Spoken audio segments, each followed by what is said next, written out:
What up, what up, what up? What up, world?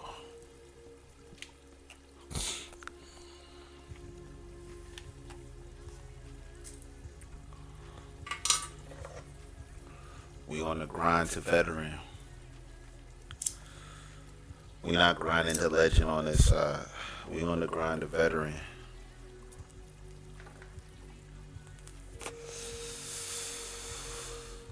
I'll play with guys that got the fold figures. I will trust your jumper. You got a fold figure. I do not trust your ball handling or your shooting.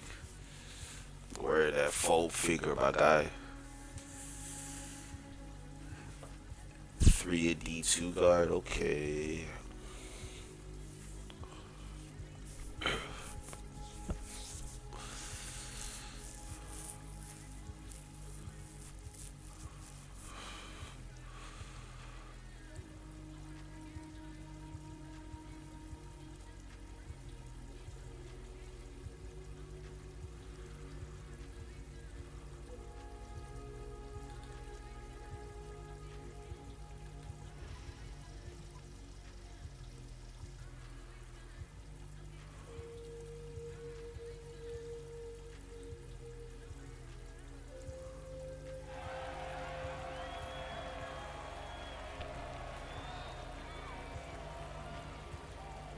Need a 3 monitor setup for real.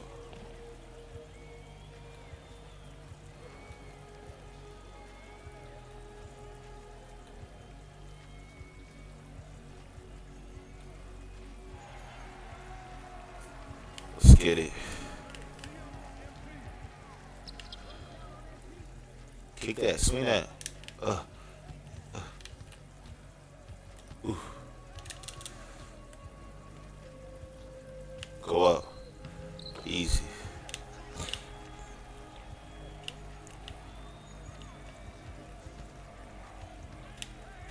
Trapping like dink.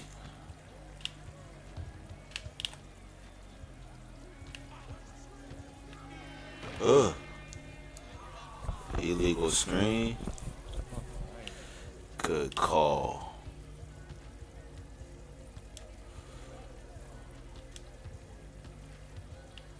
Skirt. Oof. Cash money.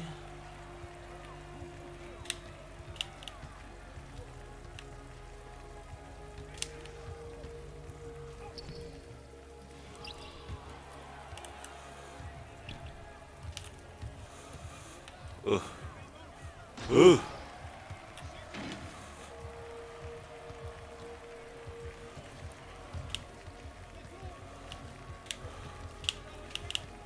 They all want to go baseline. Force the middle. See what they do. I forced them to the help.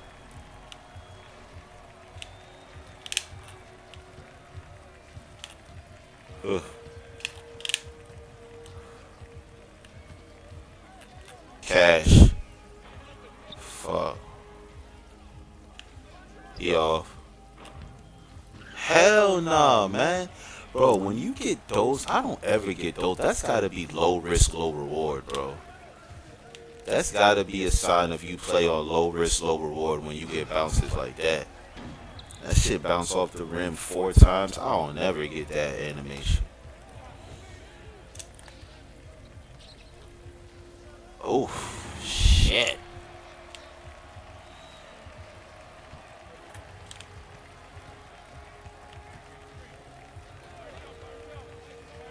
Skirt.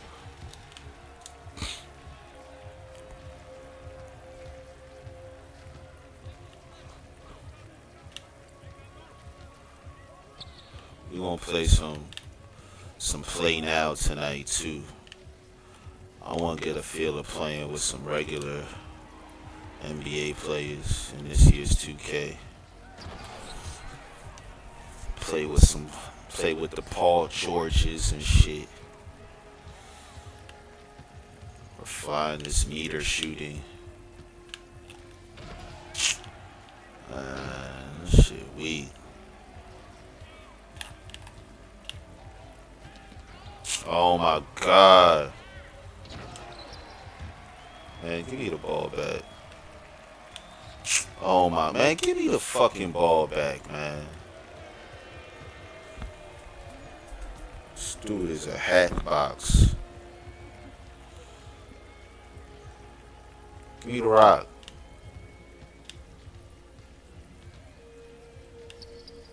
And they think you get the ball stolen from you, so that they think they automatically better.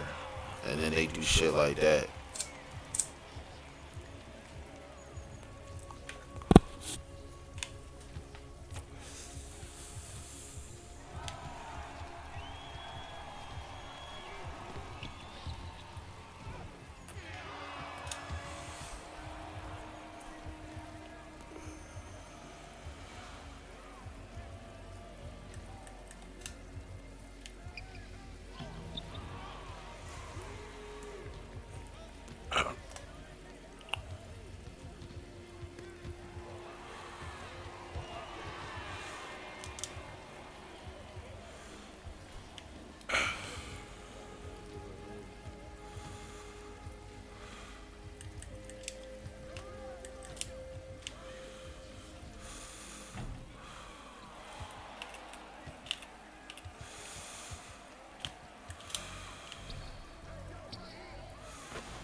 Bro, he really just straight hacking me.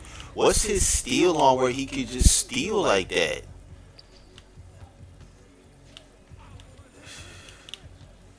How he get those steal animations?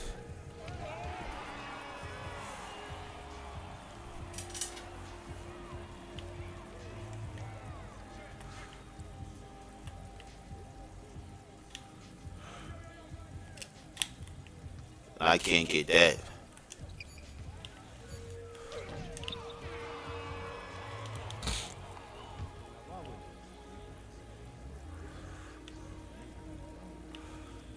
Oh, shit, only like 60.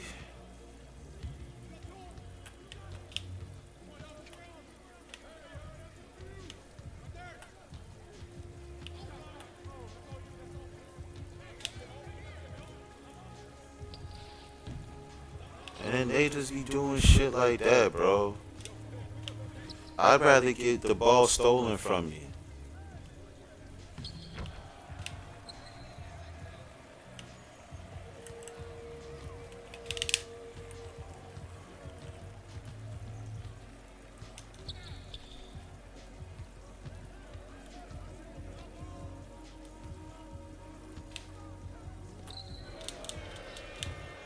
God, see? All they do is fucking foul.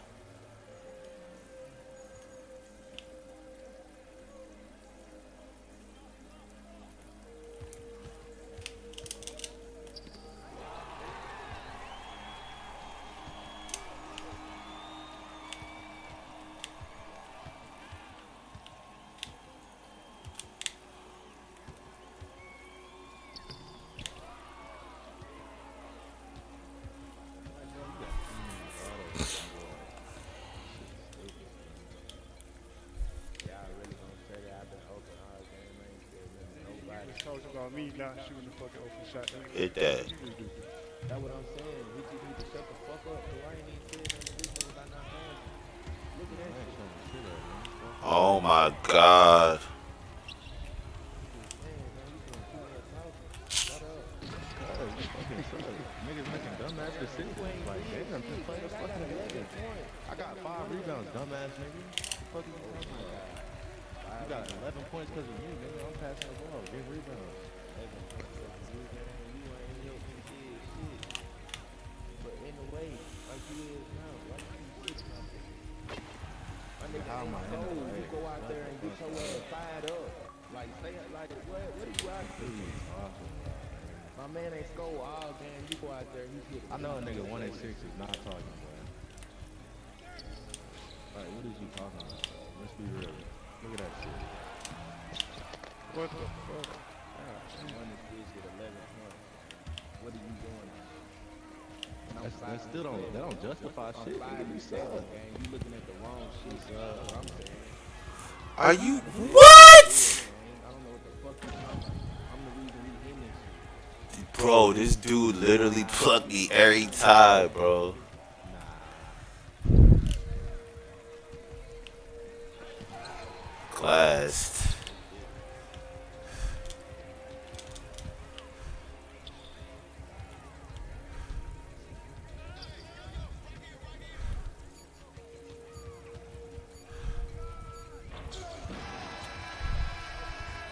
Struggle bus. That was the biggest struggle bus game I've ever seen. Talking to what, nigga? Got a rebound, nigga. Y'all was acting crazy like y'all ain't played basketball. Bro, you ass. You got 2 points. Shut the fuck up. That's cool. I got 5 rebounds, 3 At least my assists, boy got 6. 1 steal, 1 for 1. I'm doing what I need to do, man. I'd rather be 1 for 1 than 3 for 9. I ain't gonna lie. Nigga ain't make no threes. Man, that's not me. Why you keep... All right, everybody on 18 Both and of y'all. 7.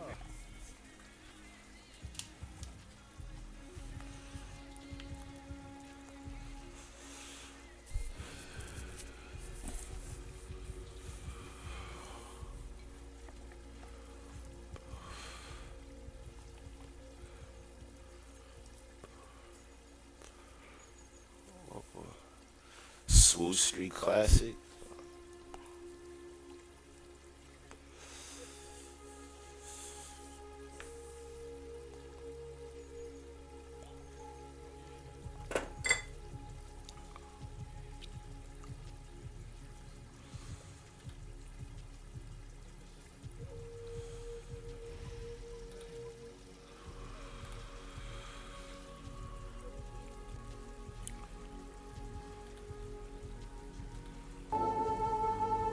We love you, Adam and Tim.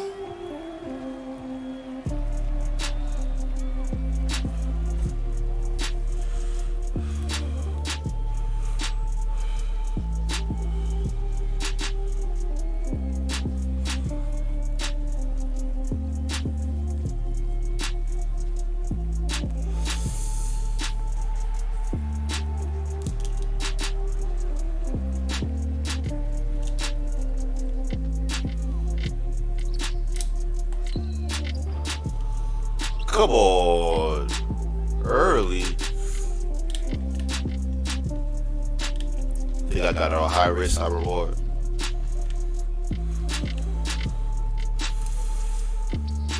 Get out there.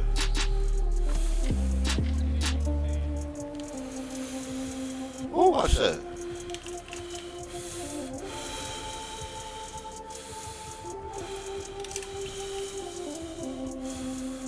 This Steph passing style, I did not like that.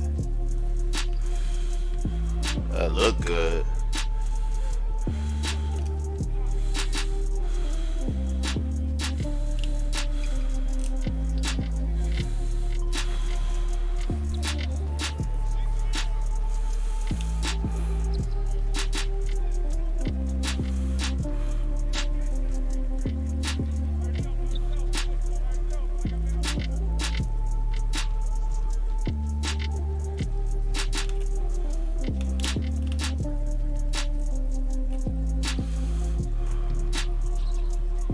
Tempo? How was that a tempo shot?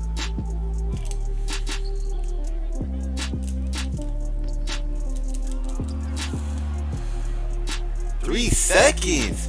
Bro, how can he pump fake twice and shoot a shot and it's not it reset when he shoot? He wearing flip flops. Oh, I fouled him with 0.5. I can't hear the clock. We love you, Adam and Tim.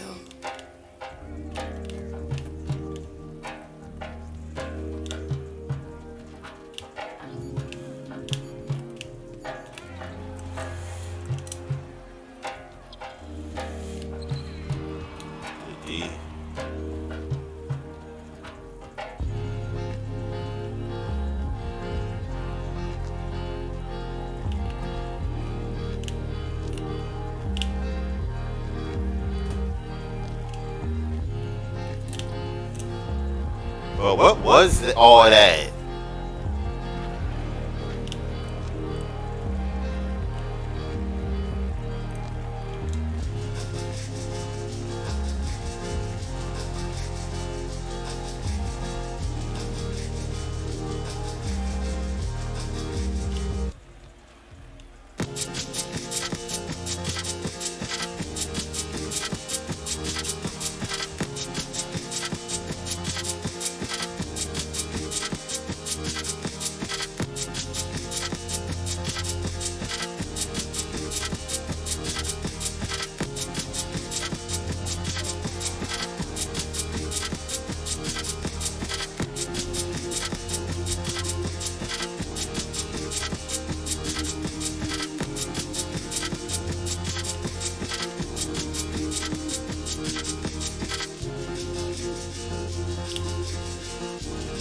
Why he keep doing that fucking hezzy pump fake? Just commit to the step back, bro. Step up.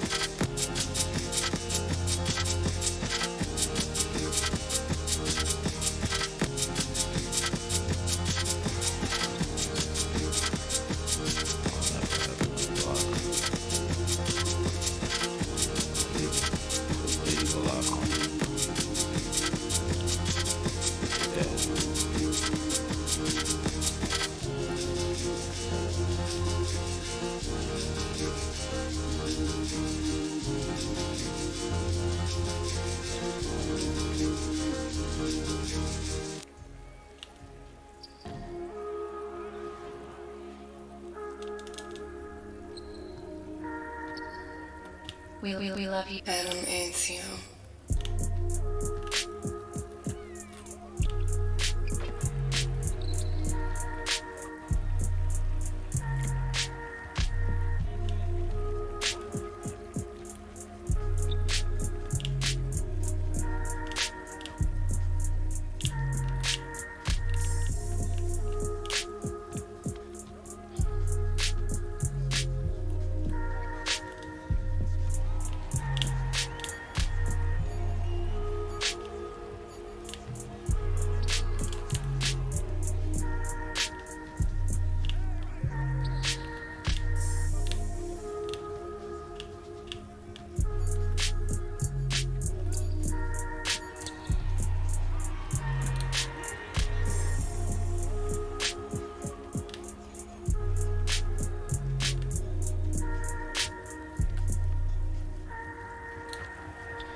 You were losing 12-2.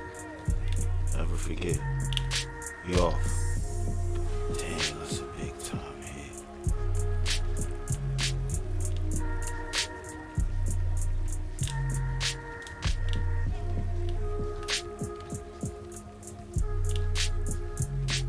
Why you gonna come stand right next to me?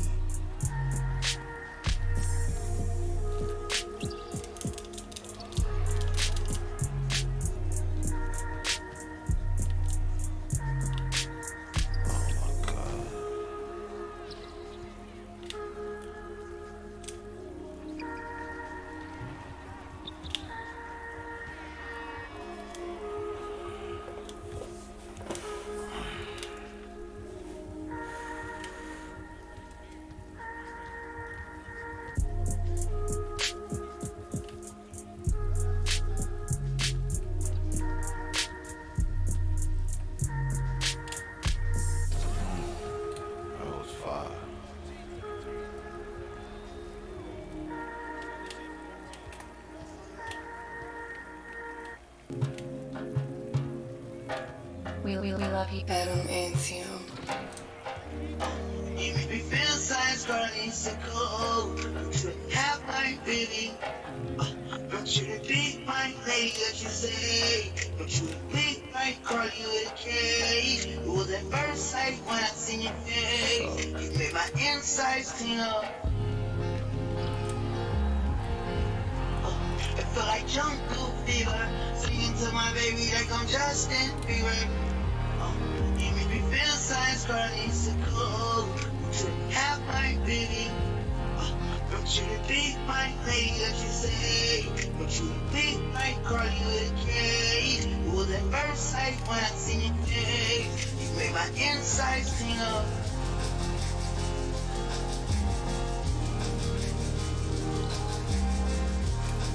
You made my insides sing up. You feel science burning so cold. To have my baby. Don't you be my lady that you say.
We love you, Adam and Tim. I need you on my life. I need you in my life, but I can't see you on me. I tried to make it right. I tried to make it right, but you feel like no. I can't make it What happened to you? Bro. Ever since I ain't shit, I'm trying no one.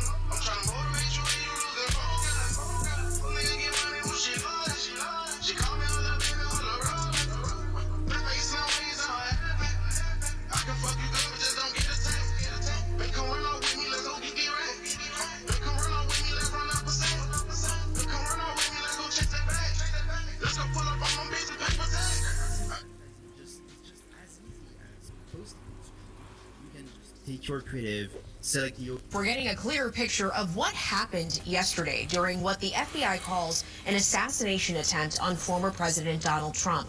Officials held a press conference late this afternoon. They say Trump, quote, feels safe and that he knows security teams worked well together to stop the suspect, Ryan Ruth, from firing on the former president at his Florida golf course. The acting director of the Secret Service also touched on changes the agency plans to make after two serious threats in a 2-month span.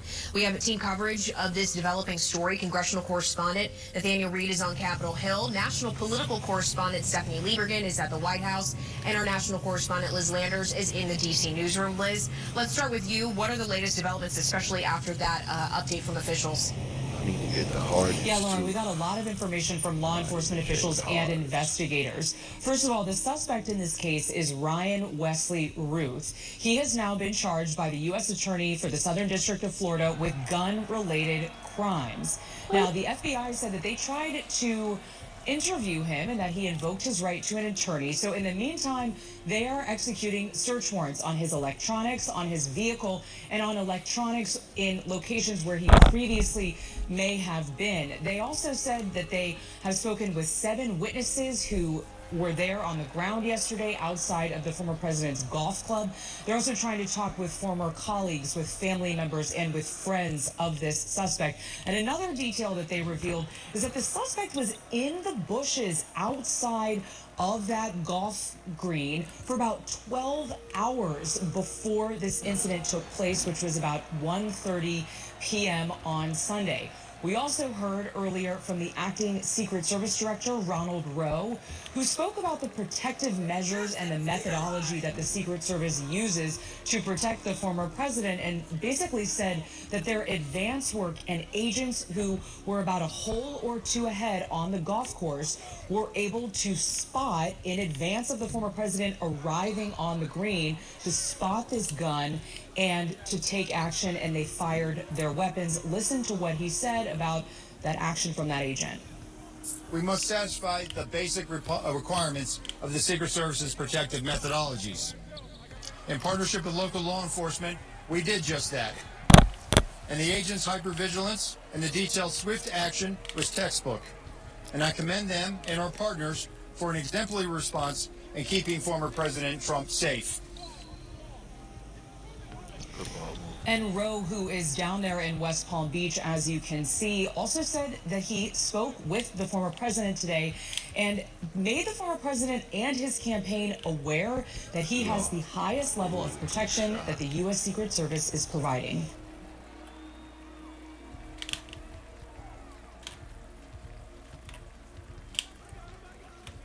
This is a CBS News special report. I'm Nora O'Donnell in Washington, and we are coming on the air with breaking news as the FBI and Secret Service are set to give an update on the investigation into the apparent assassination attempt of former President Donald Trump. The FBI has said Trump was the target of what appears to have been a planned assassination at his West Palm Beach, Florida golf club. Now, that suspect, Ryan Wesley Routh, appeared in federal court today where he was charged with possession of a firearm by a convicted felon and possession of a firearm with an obliterated serial number. So more charges are possible. Court documents also revealing today that Routh was camped outside of the golf course for nearly 12 hours, lying in wait before he was spotted by the Secret Service. Now, it does not appear that the suspect fired any shots at the former president and that the only gunfire came from the Secret Service. Let's listen now to Sheriff Rick Bradshaw of the Palm Beach County Sheriff's Office. Which is the U.S. Attorney, FBI, Secret Service. We're going to give you everything that we have. We're going to give you the latest updates. We're going to tell you what's going on with the investigation, everything. And we're only going to do a limited amount of questions. So make them good, all right? Don't get into what if and all this. Get legitimate questions. We got it? Okay, everybody ready? Okay. We're here today to give an update on the investigation in regards to the incident at Trump International. With me is the U.S. Attorney, the FBI, and the Secret Service. Just to give you a little information, as you well know, the road down there on Summit is still blocked off. It will be blocked off probably for the remainder of today and probably a good portion of tomorrow until some of the investigative things need to be done and finished. But we're accommodating people in and out, getting them to the library, getting them to the post office, so the public is not going to be that far inconvenienced. The security level at Mar-a-Lago is the highest it can possibly be now. The road closures are back in place and will remain there. The checkpoints are in place. And my commitment to the Secret Service is to give them every possible resource from PBSO. Once they determine the level of security that they need, they will get all the resources possible. So having said that, I'll let you talk to the U.S. Attorney.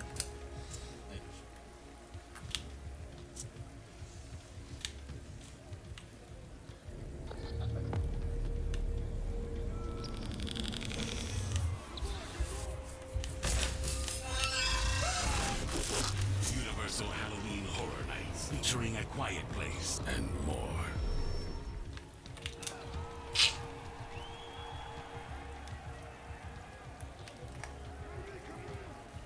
Good afternoon. Good afternoon. Thank you for joining us today. My name is Markenzie Lapointe. I'm the United States Attorney for the Southern District of Florida.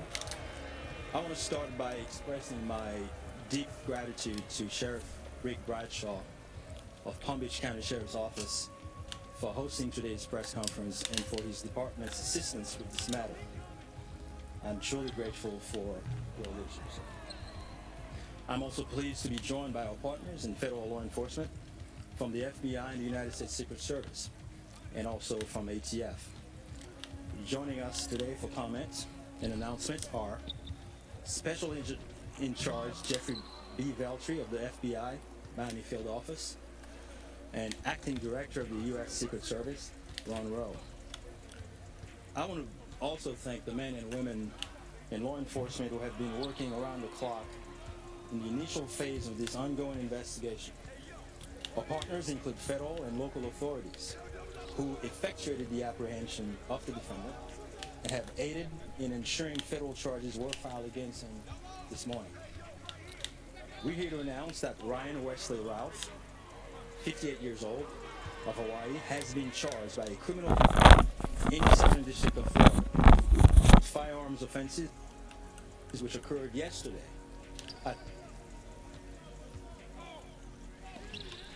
with possession of a firearm by a convicted felon and possession and receipt of a firearm with an obliterated serial number.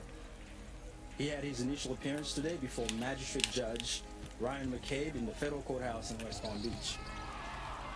Bro, how is that not a fucking... What is all that? The allegations in the complaint. A U.S. Secret Service agent walking the golf course perimeter saw what appeared to be a rifle poking out of the tree line.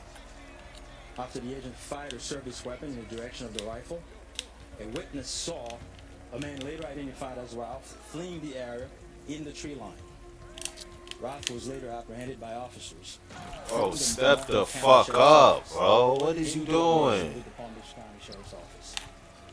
Complaint alleges that in the area of the tree line from which Ralph fled, agents found a digital camera, a backpack, a loaded SKS-style rifle with a scope, and a black plastic bag containing food.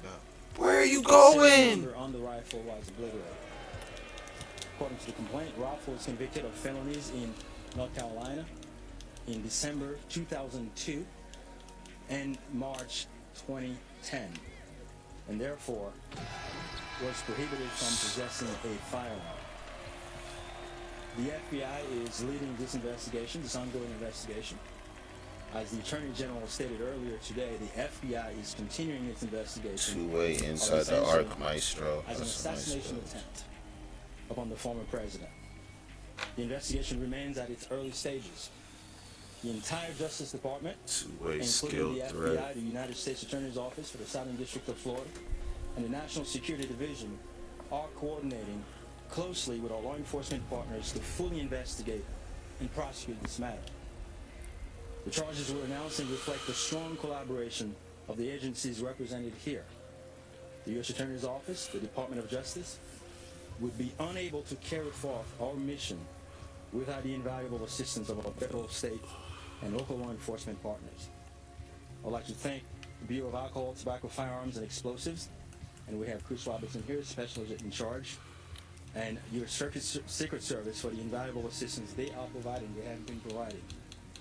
I would also like to recognize the Palm Beach County and Martin County Sheriff's Offices for operating the defendant.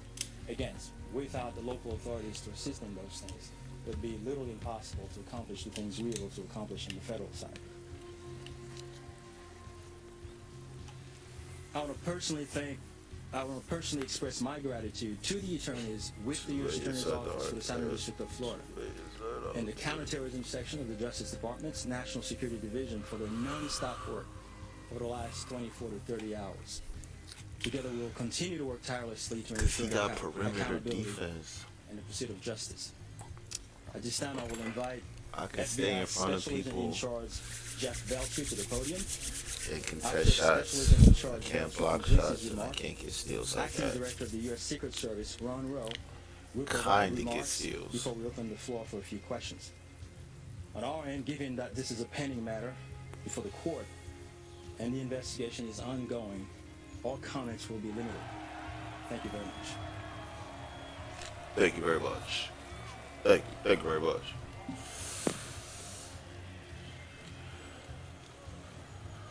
Good afternoon. For a quick introduction, my name is Jeffrey Veltri, FBI Special Agent in Charge for the Miami Field Office. The FBI immediately responded to the scene. Yo, they try to get Uncle Donnie twice, yo. This matter as Shit an crazy. assassination attempt of former President Trump. We view this as extremely serious and are determined to provide answers as to what led up to the events which took place. I want to emphasize we're just a little over 24 hours into this investigation, so we're going to provide as much as we can publicly while our investigation is still ongoing. We must also stress that the United States Attorney's Office is pursuing charges, and that limits some of the details that we can discuss publicly.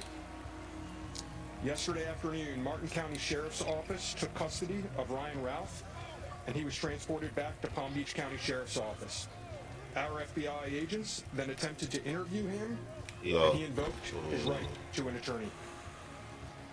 In the last 24 hours, the FBI and our partners have been dedicated to investigating the incident and utilizing all available resources. These efforts have included our investigative team and the United States Attorney's Office for the Southern District of Florida, in conjunction with DOJ's National Security Division, are actively working hand in hand to pursue and subsequently execute search warrants. Thus far, the warrants include a video recording device, subjects' cellular devices, a vehicle, and other electronic devices located at previous known addresses. We are coordinating with the United States Secret Service to complete numerous interviews of agents on scene. We have also interviewed 7 civilian witnesses at the scene, and that is just the beginning. Our FBI's Honolulu and Charlotte field offices have initiated interviews of several family members, friends, and former colleagues of the subject. FBI has deployed several specialty teams and assets from FBI headquarters and our lab division in Quantico to include evidence and critical incident response personnel. The evidence response team is collecting and processing multiple evidentiary items. These range from the rifle, which is an SKS model with a scope and obliterated serial numbers, to 2 bags, the subject's electronics, and what appears to be ceramic tiles. DNA has also been collected from those items, which are being sent to Quantico for testing. We will also process the subject's vehicle for evidence. The Cellular Analysis Survey Team, what we refer to as CAST, conducted thorough analysis of the subject's cellular device locations. The CAST analysis aligns with witnesses' account of the subject's presence at the scene both before and around the time of the incident on September 15th. More specifically, we're continuing to conduct analysis and will be compiling the subject's movements in the days and months leading up to September 15th. Cellular data shows that the subject was in the vicinity of the golf course roughly 12 hours before the engagement with the United States Secret Service. Our investigative teams conducted a neighborhood canvass in an effort to collect and obtain relevant video footage. The subject had an active online presence, and we are going through what he posted and any searches he conducted online. In addition, we're going through media reports and public statements he made that he wanted to recruit Afghan soldiers and others to fight for Ukraine. The FBI has sent multiple requests to companies for returns on the subject's phone and social media accounts. We received several returns and are waiting on additional responses from other companies as well. Our investigative team is completing analysis of the returns and actioning leads as needed, and we anticipate continuing until the FBI knows the full totality of the subject's social media presence. By way of his background, in 2002, as the United States Attorney mentioned, the subject was charged and convicted in North Carolina for possession of a weapon of mass destruction. Law enforcement checks also revealed that from 1997 to 2010, the subject had numerous felony charges for stolen goods. I can also share with you that he was the subject of a previously closed 2019 tip to the FBI where it was alleged he was a felon in possession of a firearm. In following up on the tip, the alleged complainant was interviewed and did not verify, I repeat, did not verify providing the initial information. The FBI passed that information to local law enforcement in Honolulu. On behalf of the FBI, I would like to thank the Palm Beach County Sheriff's Office and Martin County Sheriff's Office for their incredible work in actioning the witnesses' information and rapidly apprehending the subject. I would also like to thank the United States Secret Service, the United States Attorney's Office for the Southern District of Florida, the Department of Justice's National Security Division, the Bureau of Alcohol, Tobacco, Firearms, and Explosives, and our FBI field offices in both Honolulu and Charlotte, who have been conducting additional law enforcement activity related to the subject. Your continued partnerships have been invaluable. Oftentimes in law enforcement, we tell citizens to be vigilant and aware of their surroundings. Yesterday, a citizen provided remarkable assistance which led to the arrest of this subject. We appreciate the public's diligence in passing potential tips and information regarding the subject and this incident to the FBI. If you have any information, please call 1-800-CALL-FBI or go online to tips, that's tips.fbi.gov. With that, let me turn it over to the United States Secret Service Acting Director, points. Ron Rowe. Ooh. Good afternoon, everybody. That was quick. Yesterday afternoon, this country was reminded of the heightened and dynamic threat environment the United States Secret Service and its protectees face on a daily basis. Immediately following the assassination attempt of former President Donald J. Trump on July 13th, the Secret Service moved to increase assets to an already enhanced security posture for the former president. In the days that followed, President Biden made it clear that he wanted the highest levels of protection for former President Trump and for Vice President Harris. The Secret Service moved to sustain increases in assets and the level of protection sought. And those things were in place yesterday. At approximately 1:30 p.m., former President How's he Trump smacking his lips like during that? an off-the-record movement to the Trump International Golf Course. A Secret Service advance agent supporting the front edge of the agency's layered approach to protection encountered an individual attempting to secrete himself in the wood line. This happened, the alleged gunman was on the public side of the fence near the 6th screen. A layered approach of security is integral to the Secret Service's protective methodologies, and it's also the key to our success. As former President Trump was moving through the 5th fairway across the course and out of sight of the 6th screen, the agent, who was visually sweeping the area of the 6th screen, saw the subject armed with what he perceived to be a rifle and immediately discharged his firearm. The subject, who did not have line of sight to the former president, fled the scene. He did not fire or get off any shots at our agent. With reports of gunfire, the former president's close protection detail immediately evacuated the president to a safe location. The protective methodologies of the Secret Service were effective yesterday. The former president's protective apparatus allowed for the early identification of the threat and led to a safe evacuation. The increased assets directed by President Biden were in place yesterday. These included the counter-sniper team elements, counter-surveillance counter-surveillance agents on the exterior, counter-assault teams partnered with local tactical assets from the Palm Beach County Sheriff's Office, and counter-unmanned aerial system elements. All of these entities were present yesterday. And while all of these assets were in place, as I've said publicly, we must satisfy the basic requirements of the Secret Service's protective methodologies. In partnership with local law enforcement, we did just that.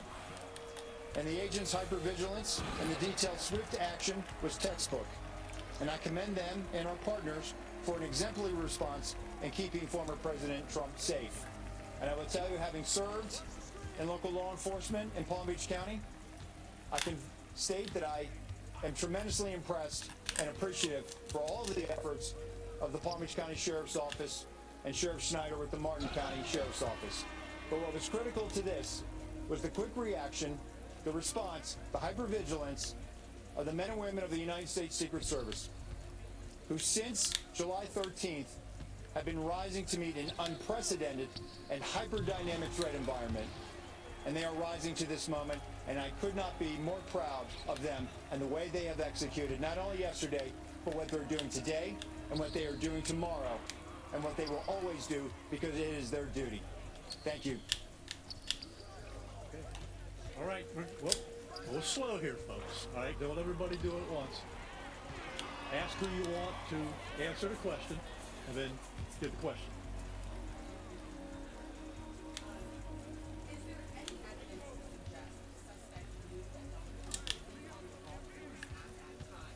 And was the golf course searched thoroughly before the former president's arrival? So at this time, it was an off-the-record movement, meaning it was not on the former president's official schedule. And what I go back to is the layered approach. The elements and the methodologies of the Secret Service. There was a front element. It did its job in sweeping ahead of the president. That's what identified this individual who was in that wood line. And the swift action of that agent doing his job, pushing out ahead, sweeping while the president was behind him several hundred yards and several holes away, out of sight from the gunman, did his job. And that was what alerted the detail, and the swift action is what triggered that. Was there any evidence to suggest that the suspect knew that Donald Trump was going to be on that golf course at that time? Based on what I know now, and it's an active investigation, I don't have any information on that. Well, Terry Parker.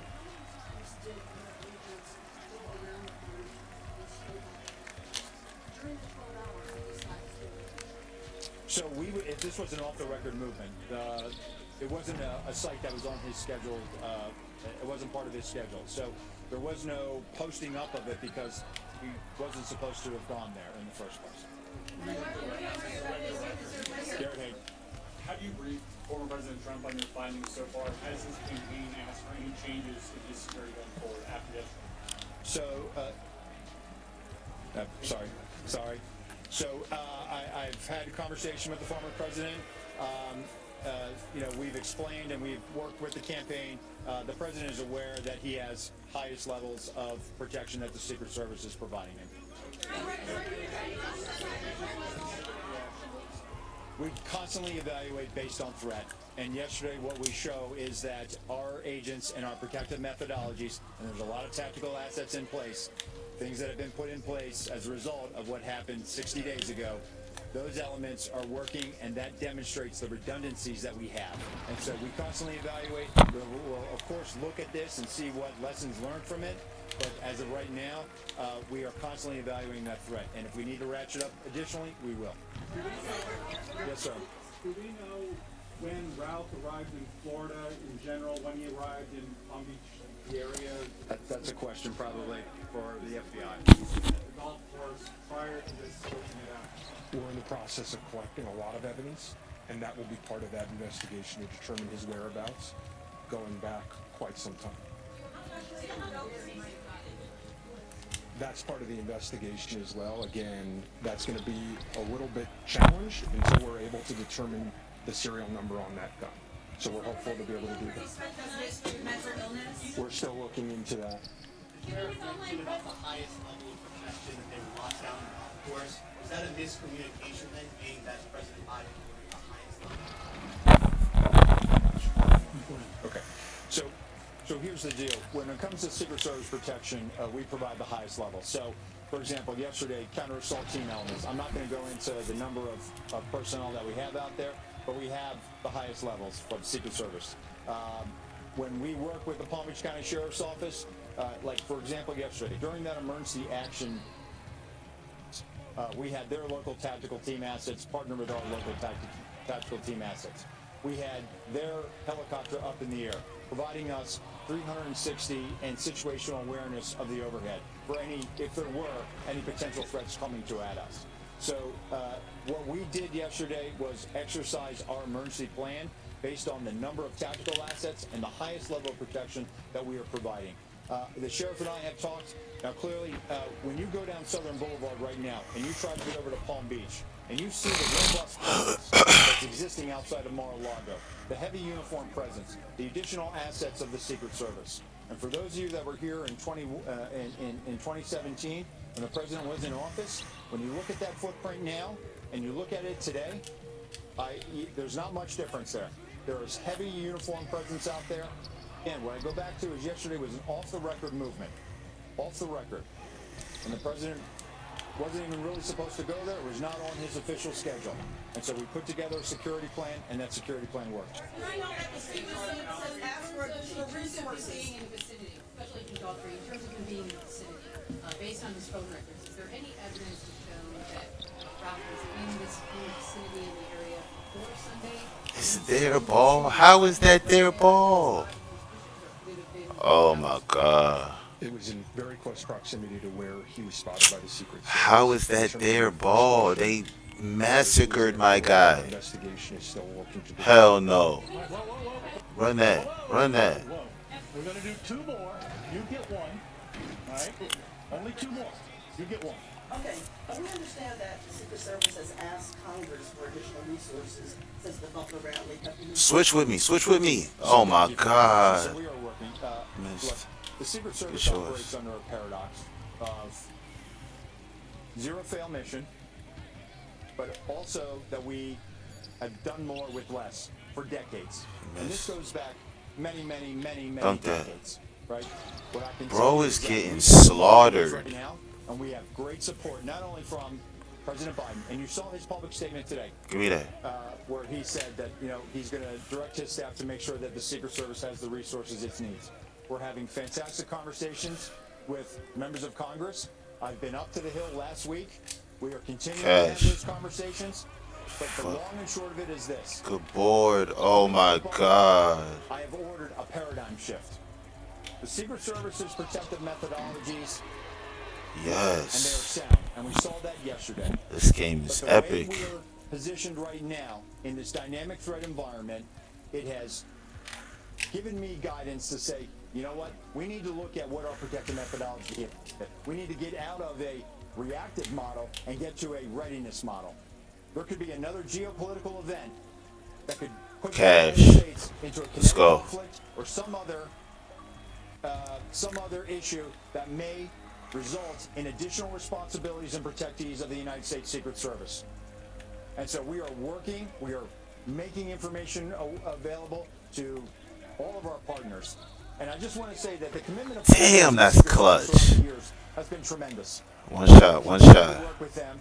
And One shot. One shot. Secretary Mayorkas, who One supports shot. One sure shot. that we're getting what we need, has been phenomenal.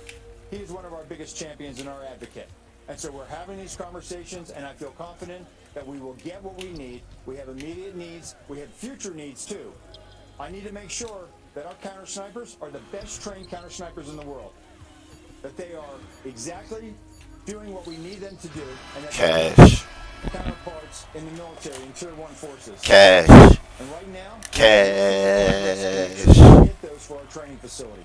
We also have a necessary need to make sure that we're getting the personnel that we have. Shot 5 for 9, 2 for 4 from 3. That's a hell of a game, folks. To be able to hire more people. You can't just give me money. That's a hell of a game, folks. Make sure that everybody gets overtime. Because the men and women of the Secret Service right now, we are redlining them. And they are rising to this moment, and they are meeting the challenges right now. And if you look back at their body of work over the last 60 days, the Republican National Convention in Milwaukee, the Republican National Convention in Chicago, a visit of Prime Minister Netanyahu to Washington, D.C., and to West Palm Beach, which Palm Beach County Sheriff's Office supported. And then we go into the presidential debate in Philadelphia last week. And for those in the media that have been to a national special security event, if you saw the National Constitution Center last week, what you saw was pretty much a mini national special security event with the number of assets that were on that perimeter.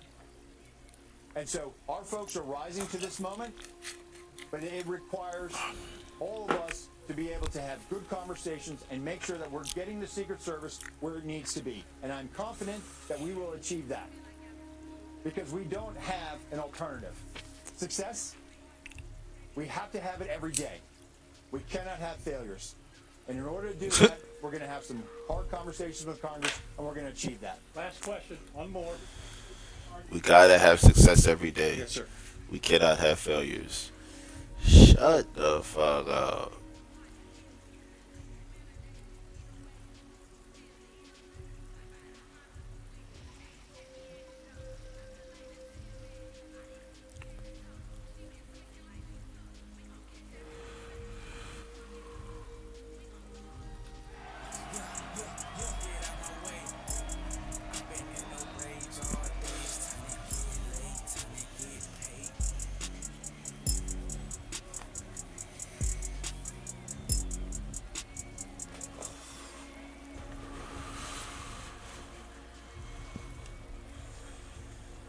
Yo, what it do, YouTube, man? It's your boy Fire Flame, and we tapped in with another video, man. 2K25 done been out for almost a week now, so you know your boy done got a lot of hands-on experience with the game. I done been in the lab, cooking up a lot of builds, working with these builds, trying to see what's the best of the best out here. Cash.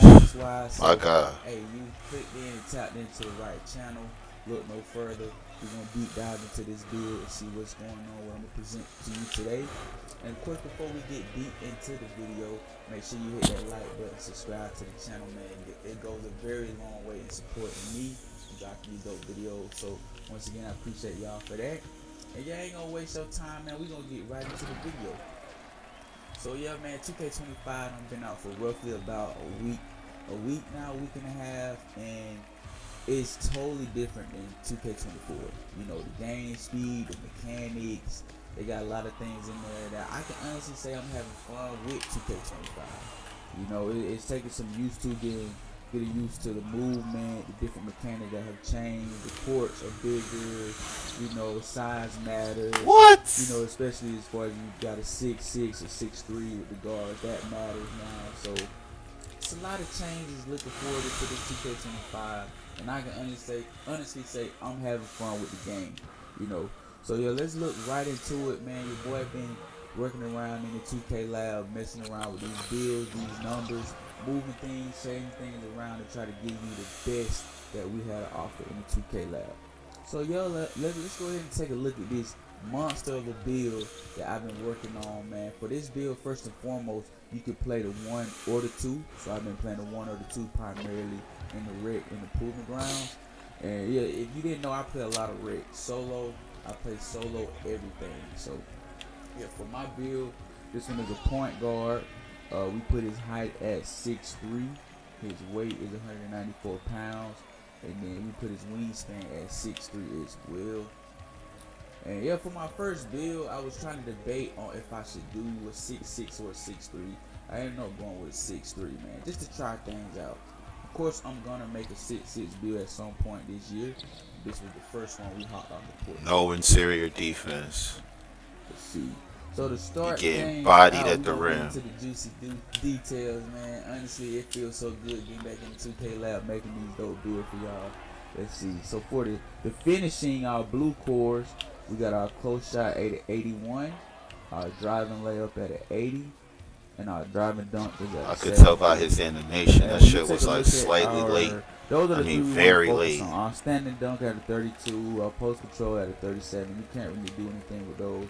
So our driving dunk, of course, is going to give us the bronze posterizer that we need to make those critical dunks in the paint. And you get area with it so you can at least catch alleys from your teammates. With your driving layup, that's going to give you at 80 is going to give you the silver physical finisher, which is clutch when you're trying to battle through contact and make those contact layups. And then you got the float game at silver. So if you like to pull up, hit them floaties over the bigger, taller defender, there you go. You get a silver float game with this build. And with the close shot, it's going to be at an 81. I don't really take too many close shots. This attribute kind of went up with my mid-range, so that's why that one ended up being so high here. As we go down to our shooting cores, the green cores, this will really make our build unique. We got our mid-range maxed out at a 96. And with a 96, bro, you're going to be able to get your Deadeye Hall of Fame. You get the gold mini marksman. You get Hall of Fame set shot specialist, and you get Hall of Fame shifty shooter. I'm telling you, bro, with your midi at a 96, bro, you're not gonna be missing no mid range. My 3-point can go all the way up to a 96 midi. And of course, with that going up to an 89, it's gonna help get my limitless range at a silver. So with the 96 midi ball and the 89 3 ball, bro, you're gonna be a huge threat shooting wise. You can shoot threes, you can shoot middies, you can shoot pull-ups, fadeaways, shifty shots. All of those gonna be in your bag. So keep that in mind when you're making this build. Let's see, our free throw at an 85, nothing spectacular there. I put my free throw so high because starting out this season, hell nah, bro. How he not tired? It's a ton of transition. How he not tired? And how is that not super contested? And it's people who don't have high free throw, so they be missing the transitions. I'm like, bro, you know what? I'm gonna just rank up my free throw, and that's what I did. So now I'm taking mostly all the free throw transition free throws in the red. Getting them easy points, bro. That's all it is. Get you a nice little free throw that you feel comfortable with. Me personally, I use Trey Young. So there you go, man. Then we go down to our skills. Our yellow tree set. We got our pass action at a 78. That's gonna help get us bronze versus versatile visionary. You get silver break starter and silver dimer. Then for the ball handles, we get a silver ankle assassin, so you're gonna be able to break ankles here and there. You get gold handle for days, gold strong handle, and gold unpluckable. With those 3 being gold, bro, they're not gonna just be able to come up and take the ball from you. If you know how to run point, dish, and move the ball around the perimeter, you're gonna be good with having these cores at a goal for your ball handle. Trust me. The speed with ball, we put that right at an 82 because with me running a 1 primarily in a 2, I didn't want to be slow with pushing the ball up the court. So I maxed that one out at a 82, and with that 82, that's going to give me the silver lightning lunch badge. Going down to our red defensive skills tree set, our interior D is at a 46, nothing spectacular there. We got our perimeter D at an 83, and with that 83, you're going to get silver challenger, silver pick dodger, you get bronze on ball defense and bronze removable enforcer, and then you also get gold off ball pest. And honestly, this year, bro, if your defense is not where it should be, you're gonna be getting cooked around the perimeter. You're gonna be getting cooked inside the perimeter. So with me being a perimeter 1 and 2 guard, I definitely had to get me some defense. Put it at an 83, and it's not maxed out yet because you know I'm still building my guy out to 99. But so far with me, my defense, I really started out at like a 75, so I'm climbing up to an 83, and so far so good. You know, I could tell as I'm ranking up my defense, the higher it is, the better it is this year. So you definitely want to get good defense on your builds. Any build, I would not recommend you not putting no defense on any of your builds, bro. Unless you're playing with a 5 daily and you already got a set team. But you know, I play a lot of solo red, so these are my solo builds. I carry my, and moving forward, I got my steel. My steel is at a 91. So with my steel being a 91, it's gonna give me gold glove, gold interceptor. This year, y'all know that I used to make a lot of rack stick with the steel builds last year with 2K24, and it looks like they have taken out rack stick ripper this year, which is okay. The stealing still feels fun and good within itself if you know what you're doing. Still getting a lot of steals, 5-6 steals per game. Hawking those pass lanes, doing those bump steals, things of that nature. You feel me? So having a 91 steal definitely clutch. That is another feature that's gonna make this build excel and be great at what it does. You're gonna be able to push the ball handler and get critical steals at critical moments in the game. Our block is at a 33, nothing spectacular there. Offensive, defensive rebound, nothing here. You know, we're going to be at the 1 and the 2, so I'm not really focused on getting blocks and boards, you feel me? And then we move down to our last skill tree. I got my speed at an 82, my agility at an 81. That's helping us get the pick dodger, the slippery off ball. I got my strength at a 73, which helping us get these attributes on screen with the physical finisher, the strong handle, and the movable enforcer. And then to cap my build off, I put my vertical at a 65, so that way I can get posterizer and catch lobs from my teammates. And once you put all of these in the vault, I came up with 3. I got Derek Harper, Trey Young, Darius Garland. It came up in a sharpshooting shot creator.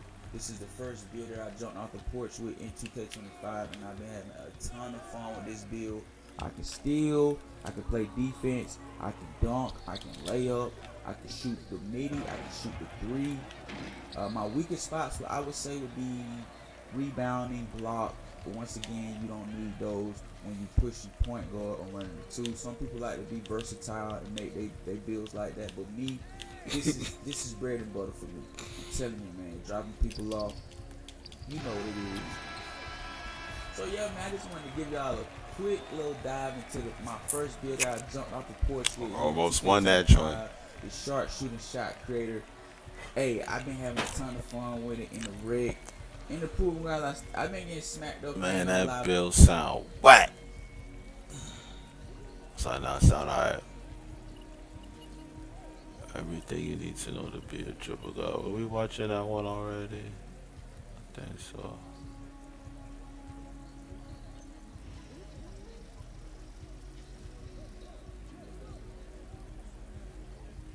Let's check out Brute.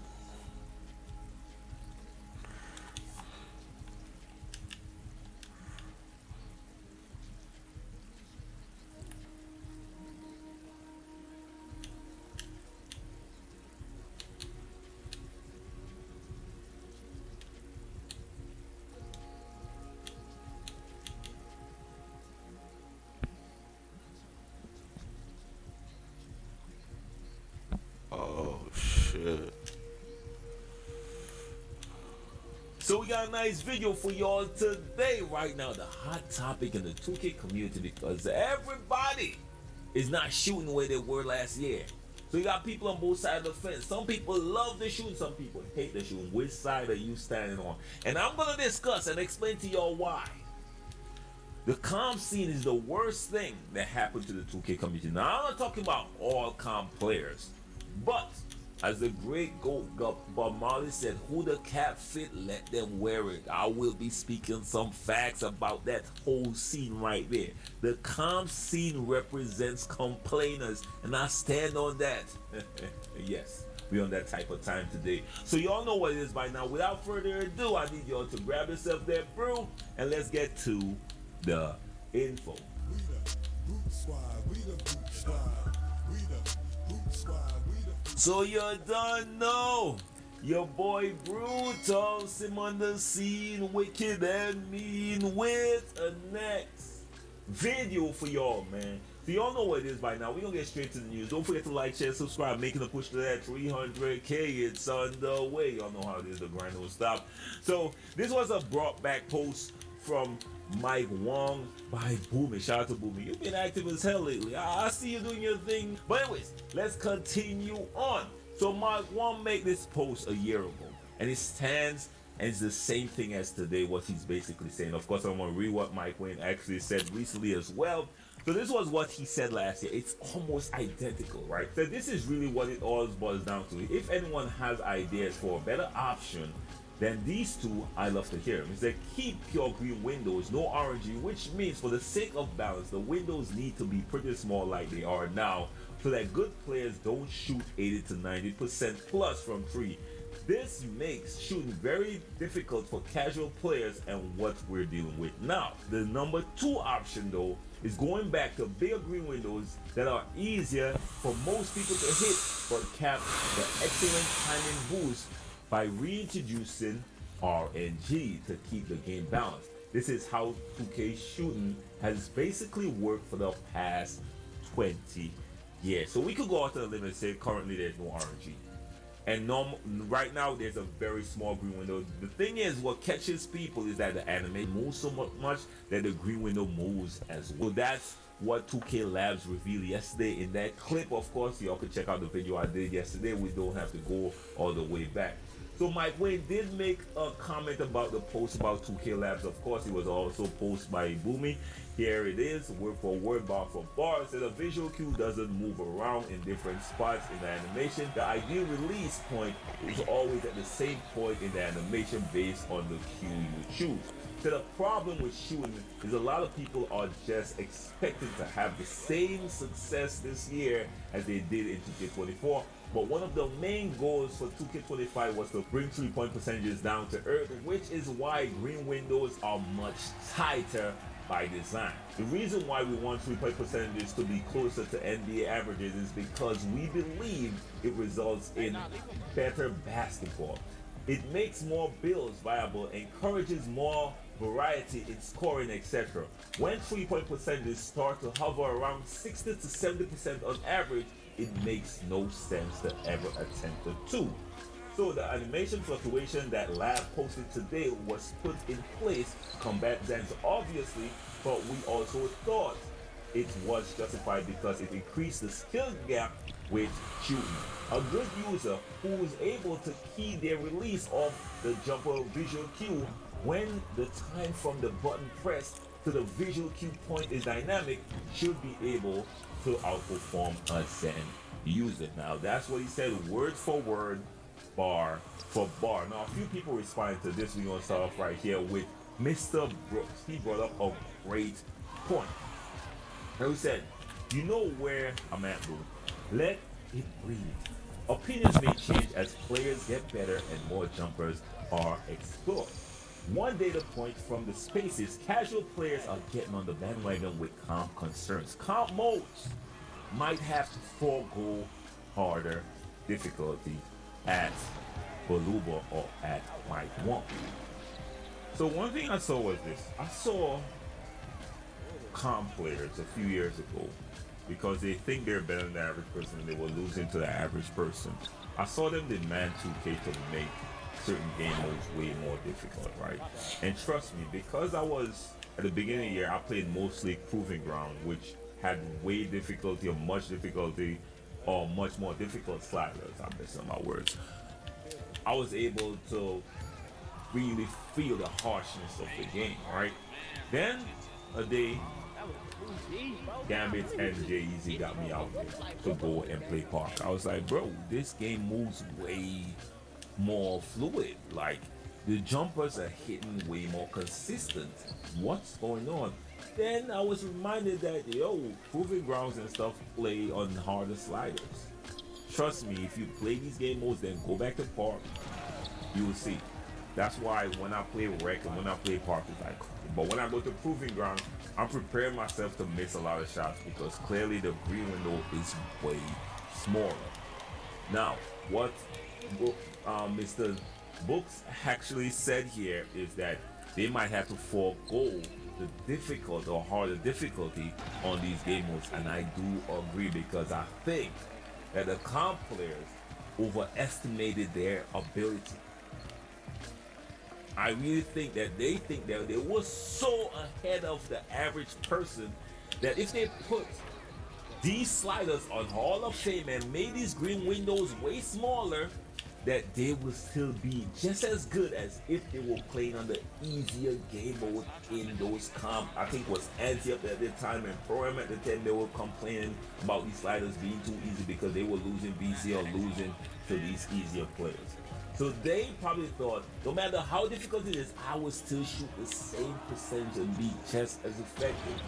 And it forced the 2K devs to actually, remember, there were a lot of exposed videos of people exposing how easy the sliders were in those comp game modes. People tend to forget. So I agree with Mr. that they will definitely, the only way that 2K devs will just please everybody, or especially the comp team who influence a lot of the 2K community. So when they speak, a lot of the people that they diss on a regular basis, the casual listen, right? So I believe they will just have to make these game modes way easier for people to make shots and be successful. And the comp players will be happier from my perspective. Let me know if y'all agree with that or not. Now a few people chime in this. I do not agree with this at all. Say, man, just go back to 2K22 shooting. Ain't nobody got time for all that stuff. You can mess the game up. And I'm really censoring this. Just to catch people or just to get people to stop using Zens. Let them cheat. He said the last 2 years, they ruined the game because Zens are they're trying to fix the Zens or trying to stop them from cheating. And I don't agree with that at all. I ain't gonna lie to you, because they're gonna say yes, but the moment they allow it or just take away all the variety from the animation, it's gonna bring Zen's in, and people won't complain about Zens because damn near almost every one of y'all got Zens, and y'all waiting for 2K to do that. Y'all gonna just hook the Zen up, and y'all gonna be just fine. Now, I saw this next user said, and to be honest with y'all, before we continue, I prefer NBA 2K23's shooting system. I've been said that. I prefer NBA. It made sense to me that if somebody closing out, I release the ball faster. If I'm really tired, my shot slows down. So he has certain cues that I know to look for or for my situation. So I could train my mind to that. But the randomness of animation is what I don't like when it comes to shooting. But of course, you can learn that as well, but you have to be so on point every single shot. It's crazy, you know what I mean? So in this 2K, there's literally no muscle memory to this one. You have to look at everyone and pay perfect attention to every jump shot because it's not necessarily as situational as 2K23. I know a lot of people hated that shooting system, but I actually like that one a lot. I know I'm in the minority as well, so don't worry, I'm open to criticism with my opinion on that. His next user said, people complain too much. I'm leaving out the F word. Said I'm a center with a 75 free ball, and after a lot of practice, keyword, he said I'm finally around 40 to 50% from free, and I'm fine with that. He said this is coming from someone who has normally hit 70 to 75% from three, very much better than me as a shooter. Clearly, it makes the game boring as hell when everyone is hitting. Let me know if y'all agree with that take as well. Now, These kids suck. That's EJ who came and he dropped a video talking to Mike Wong, and the title is this: Mike Wong. You need to hear this before I crash out with all caps. Okay, I want y'all to check. About Mike Wayne. Fix the shooting. I just got off stream. I hopped into space to let you know the spot glitched. When I was hooping with my supporters, I was out in the park. They're spamming the spot, and they're spamming the spot glitches. And when the spot glitches, that means the game is not going to start. Meaning, I would have to dashboard. So when I dashboard, I load back into the park. The game thinks that I'm quitting out of a game on purpose when I'm not, because the game is not starting because they are glitching the court. Fix the shooting, Mike Wayne. Fix the shooting. Fix the shooting, dog. I'm releasing my shit on time. I release it slow, it ain't go in. I release it fast, the shit still don't go in. Mike Wayne, you know me. Please, listen. Fix the shooting, please. Please. Fix the bugs in the game. Let's patch those bugs up. I'm tired of loading it out the fucking subway, and I keep dashboarding because the game keep freezing. Please, Mike Wayne. Do what's needed for the community, man. You already do a lot. I respect that. I need you to do more. Okay, Mike Wayne, please. Please. Fix this shit. Now let me know how much y'all agree with that's EJ. Now my guy Sid67, the originator of the camera output, the drive camera shot to my guy Sid. He made his post said, Mike Wong, I beg you, please don't touch the shooting. There is not a thing wrong with it. From your friendly neighborhood Sid67, game is wonderful the way it is. This song like the same thing Sid we've been saying last year before the chaos happened. Sid Mike Wong never listened to us, my G. So I saw Shady made this, but he said, bro, I'm not trying to be rude, but how do I get all these Spark 2K YouTubers off my timeline, bro? Not trying to hear y'all whine about shot timing all day like y'all just cry all year, bro. It's crazy. We trying to hoop hashtag NBA 2K25. Let me know if you all agree with that. Now I'm gonna close out with this final tweet from Power DF, and he's preaching right here. Some things I don't agree with what he says, but sometimes I do agree, and that's with everybody. Trust me, Jay been my friend for years now. A lot of shit I don't agree with what he says. I think the shooting is just fine, and that's how it should be. Now he said this right here. He said, I think if a casual like me is shooting 5 for 9, myself included, because 2 for 2 from 3, he's like, if you were good last playing year, with randoms, getting it out the mud, again. And if you're not, people nothing organized. The game. But that's not how it works. Come on. It's a new game every year. And to stay good, can't be that bad. to keep adapting. That's what makes it fun, though. And that's my stance on the whole thing. I know people say, yo, I used to shoot this last year. We do not want a copy and paste game. We ask for something new. We ask for new challenges. But the moment 2K drops something, you're telling me it's not even 2 weeks out yet, and we are saying we should already master shooting and shooting in those high percentages. Again, I agree with Brooks, right? That they need to lower the difficulty for the comp scene, because clearly the comp players overestimated their ability to separate themselves from the average casual player in the 2K community, because they are crying more than the casuals, bro. And the casuals that are following them don't even realize that the these content creators or comp players don't even care about y'all. They want to sun y'all consistently. And they hate the fact that y'all are keeping up with them on any level, because they know life's the game and they should be rewarded, rightfully so. But clearly, they're not lifing it in the right direction if they're complaining that much. That's what I'm saying. So anyways, man, that's my opinion. Let me know what y'all think. Let me know what y'all think about the video. Let me know what y'all think about this whole shooting situation in the comment section. Do y'all agree with your boy or not? Again, this is not for all comp players, but the great Bob Marley, the GOAT, said, who the cap fit, let them hear it, man. The message is a broad brush. If it paints you, you're in there. Okay, you're in there. All right, the game is new. Let us enjoy the game. Let us learn the game. I'm getting better with shooting every single day. I found me a new jump shot, y'all. Oh my God. Oh, one of the quickest jump shots in the game, but it's so smooth and the cue is so clear.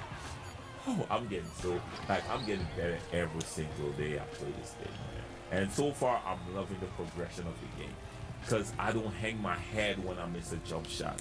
And that might be from me playing real basketball, because I remember when I was younger, I would miss jump shots. I would want to show emotion. Oh, I can't believe I missed. Coach was like, bro, we don't care. Bro, move on and play the next play. What you do? Go back and play some defense and continue and shoot the next one like you forgot you missed the last one. So it's probably easier for my mind to adapt to what's going on, especially when I play Pro-Am, because your boy playing a lot more Pro-Am and Pro-Am 3s and even Proving Grounds this year. You know, I was a rec warrior. Now I had to graduate myself a little bit, but let me know what y'all think, man. Anyways, y'all have a blessed one till next time. Be safe out there, y'all. Peace. Crazy. He literally like, you don't see that you being double teamed, bro. Somebody's open.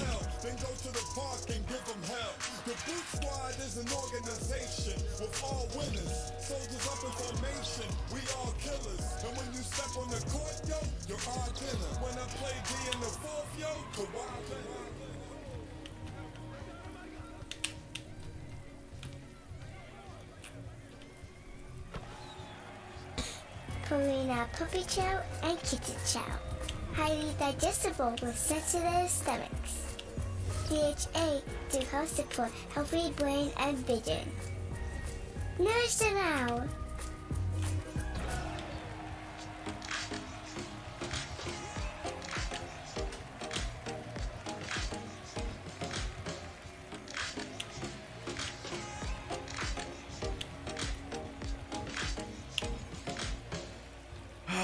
Man, I have never seen this before. The shooting topic on 2K25 is even hotter than it was 3 a few seconds. days ago. Everybody is arguing. Mike Wang is jumping in, the 2K lead developer. Ronnie 2K is talking about it. People are saying 2K dropped a patch that they didn't even tell us about. We have a lot to talk about today, man. I got some good gameplay for you guys in the background. Drop a like for me, hit that subscribe button if you're new. We're trying to get to 1 million, and let's get right into it, okay? So Swag's return went to Twitter and said if RNG shooting was the answer to prevent cheating in 2K25, Jesus we are Christ. doomed. Instead of implementing an anti-cheat, they implement a system to punish every single player in the game. Not to mention people can still cheat easily, okay? I need people to listen. I'm gonna say this in the beginning of the video. That's why I put it there, because somehow, some way, I don't know who convinced people. I got 100 comments in the last video saying, well, Batch Plug, they did the shooting this way because they're trying to stop cheaters. And yes, in Pro-Am, Stage, Proving Grounds, you are not able to cheat. But most of the people that were commenting on that are playing in the casual modes where you are still able to cheat. And I mean casual by park, rec, things like that, where you are able to use the jump shot meter. I've seen 100% proof, so please stop saying that. Yes, in some modes you can, but in the most populated modes, there are still people cheating. And now, if anything, that actually punishes the casual player even more, because now those cheaters have to go to the casual modes to cheat. So you see what I'm saying? So anyway, guys, I wanted to make sure you understood that. I'm not wanting a shooting buff still on 2K25. Please also remember that. But let's get into this data. We got some set shot specialist data from 2K Labs. No badge, bronze, silver, gold, Hall of Fame, and then legend. Now look at that big jump at legend. How many shots did I take? Once again, 5. They started to change my window. because the badges should just work like this in the first place, but in other years My they late should haven't be really. hitting Some of them. them haven't. Okay, you see right here, 2% bronze, 3% silver, 7% gold Shoot is that. a nice jump right there. Hall of Fame is another 4%, and then legend is a 7% jump. That is huge. Thank you, 2K. We are doing this correctly. Obviously, that last jump needs to be pretty big, considering let's say you have to have a 94. And I forgot what set shot specialist Hall of Fame is, but to go up to legend, you're gonna have to spend way more than getting the other badges. You see what I'm saying? So it should obviously be the biggest jump. Now, Mike Wang said on Reddit, someone sent me this, you'll have to take my word for it for now, but it's worth sticking with. The advantage a good rhythm shooter has over why a would you normal not shooter shoot the is catch and shoot significant, 3? And no, it's not going to go away. Now, take that with a grain of salt. I don't know if that's 100% real, because I don't get on Reddit. There's a lot of losers on there. All they do is hate on the internet. It's unfortunate. I don't want to even be near that because it's bad energy. But that's apparently what he said about the rhythm shooting. Now, what I would love to have from 2K and Mike Wang, whoever is responsible for making these changes in the game, is some sort of data, just like 2K Labs gives us. Why are we not able to see what the percent difference is, right? We are able to sometimes get information from Mike. Hey, you're going to get a 5% boost to your green window, to your shot chances of making the shot go in if you don't use a meter, right? We've got information like that in the past. And I'm just using an example right there with the 5%. But you see what I'm saying? We should be able to have some sort of knowledge on, hey, you're going to get a 5% boost if you rhythm shoot.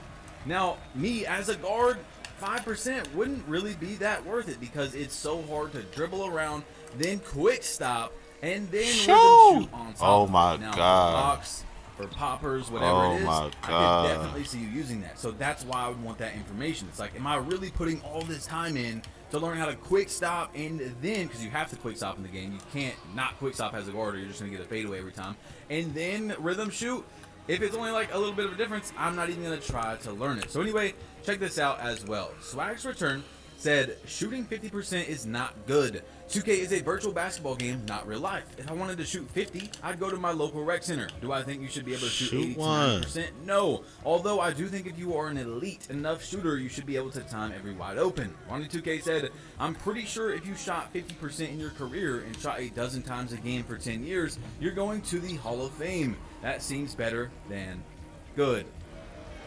So even Ronnie2K is jumping into this topic, to this discussion, to this argument, to the banter, whatever you want to call it, that's happening in the 2K community, because there's so many different ways you could describe it depending on the situation and the people that are talking about it, right? But here's some more Mike Wang information. Igimo said about that 2K Labs tweet that we talked about in the last video, Mike Wang came in my stream last night and confirmed that the visual cue always, in caps, matches the green window. This is how it's been every year. I don't know why everybody's acting like something changed. He said, you're not wrong. Baluba, which is Mike Wang, the ideal release point, aka visual cue, is always at the same exact point in the animation. Now, WR Bleg said, I spent 6 hours in the MyCourt. That's insane, by the way. Testing my releases in milliseconds, and I can confidently say that the cue doesn't match the green window 100% of the time. The release point is changing speeds, but the green window doesn't always follow it unless no pure green window, and make percent capped at about, I guess, 75% is what he was trying to say. So, I don't know, man. I really don't. That is the biggest discussion right now is, yeah, shooting might be more difficult in the past than in past years, but is it really that it's more difficult, or are the cues changing, or the green windows changing? Are you able to time your shot correctly if you're looking at your player, is what people are arguing. They're saying if you're actually even looking at your player, because everyone's saying, oh, just look at your player and time the animation right based off your, push, release, jump, whatever you have on. A lot of people are arguing that even when you do that, it's not the same window. You see what I'm saying? It's not in the same area. You randomly, let's say you green 3 shots in a row on release, well, now your next shot's going to be on push, right? So, I don't know. We don't have 100% information on this, so I really don't want to say that's how it is, but just keep that in mind. Okay, so Grinding just posted a YouTube video right here. It said new shooting patch made ranked 2v2 easy. ...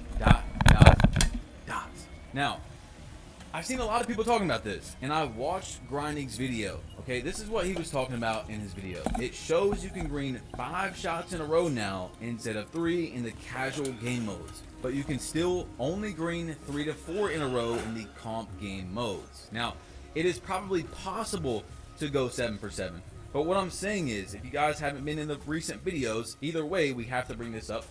A lot of people are saying there's an algorithm on 2K. Basically, let's say you hit 3 shots in a row, 3 threes in a row, and you don't do anything else. Your teammate doesn't take a dunk, doesn't take a layup, you don't take a layup, a mid-range, whatever it is. If you only shoot another 3 after that, you insanely decrease your chances of being able to make the next shot because of this thing 2K added called the algorithm into the shooting, where they basically want you to switch up the gameplay, the game style. If you're going, they don't want you to go 7 for 7 anymore. So even if you perfectly time the shot, you're still going to miss. You see what I'm saying? So we need to bring this up. This is honestly very, very important. So Mike Wang, our lead 2K developer, at least that talks to us on social media a little bit throughout the year, talked about this last year when shooting was a very big topic as well, but now it's just the biggest it's ever been because people can't shoot, right? He said, this is what it really all boils down to. If anyone has ideas for a better option than these two, I'd love to hear them. And by the way, I'm bringing this back up because people on Twitter are bringing this back up. He said, 1, keep pure green windows, no RNG. So if you time your shot right, it goes in. Right, that's what that means, which means for the sake of balance, the windows, the green windows, need to be pretty small like they are now so that good players don't shoot 80 to 90% from 3. This makes shooting very difficult for casual players and what we're dealing with now. So this was before the patch in 2K24, before October. He said, or 2, go back to bigger green windows that are easier for most people to hit, but cap the excellent timing boost, reintroduce RNG to keep the game balanced. This is how 2K shooting has basically worked for the past 20 years. Now, they tried to switch it up last year. People complained about it. I begged 2K, and I know you guys have heard me say this a lot that are here in these videos, that are listening. I begged 2K to not change the shooting in 2K24. I really figured it out about a week or 2 before they changed it, and I was confident that it didn't need a patch. Well, once it got patched, and then patched again, then anybody could shoot. You could shoot blindfolded, So look, this is important because here's my answer from October 19th, 2023. So you can see the proof right there under the second tweet. My opinion at Baluba is number 1. Except dramatically lower the 5,000 different shot timings or remove them. I also prefer the shooting pre-patch before the buff. I mean, come on, guys. Come on. Now look, I'm gonna get people that are mad at me no matter what, okay? Unless I didn't say anything, which is what most YouTubers are going to do. You see, a lot of YouTubers don't talk about gameplay. They don't give their opinion on anything. And I'm not saying opinions on like, oh, this needs changed or patched or whatever, but I'm giving you genuinely how I feel about the game when I say I don't think shooting needs to get patched. There's gonna be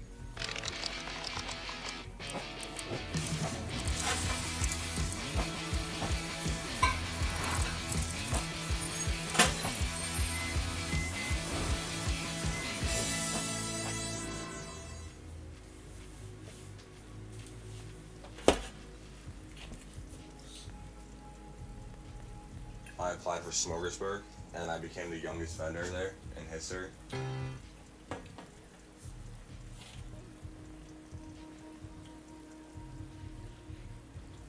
Is still facing potential litigation in a handful of civil suits and 1 criminal lawsuit.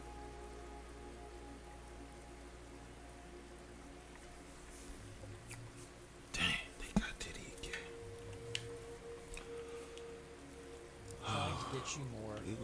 information on this. I'm sure in the coming minutes more will come out. That's the sense I get.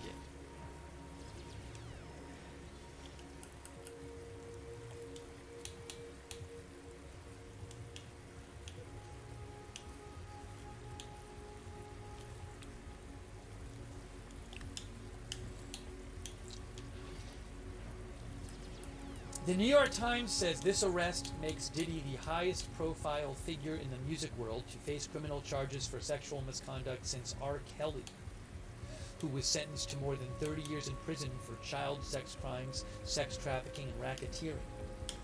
Now, I'm seeing, I have read 3 articles that give 3 different ages for him. What's the deal with that? What does Wikipedia say his age is?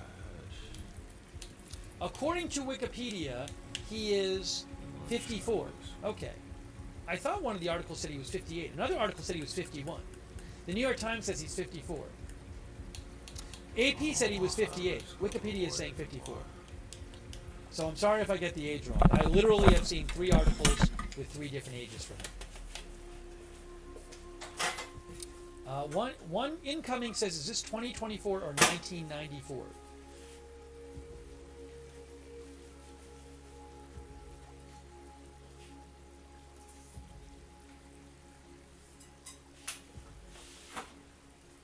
We don't know the exact charges yet because the indictment has not been unsealed, and it's not going to be unsealed till tomorrow.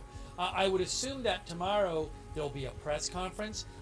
There might be some kind of document released by the U.S. Attorney's Office with a lot of details. I'm sure we'll get the exact charges tomorrow because it's going to be unsealed, but we may get a lot more details tomorrow. But who knows? You know, stuff could leak tonight.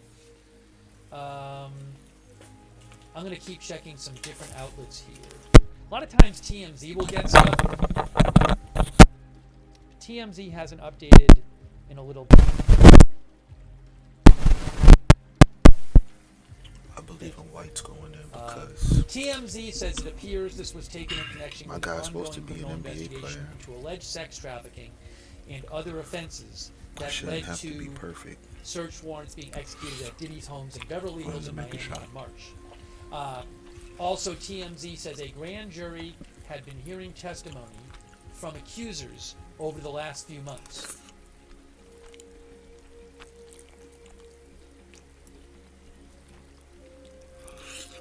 Meg says he was literally walking the streets of New York on live. Was he doing a live stream?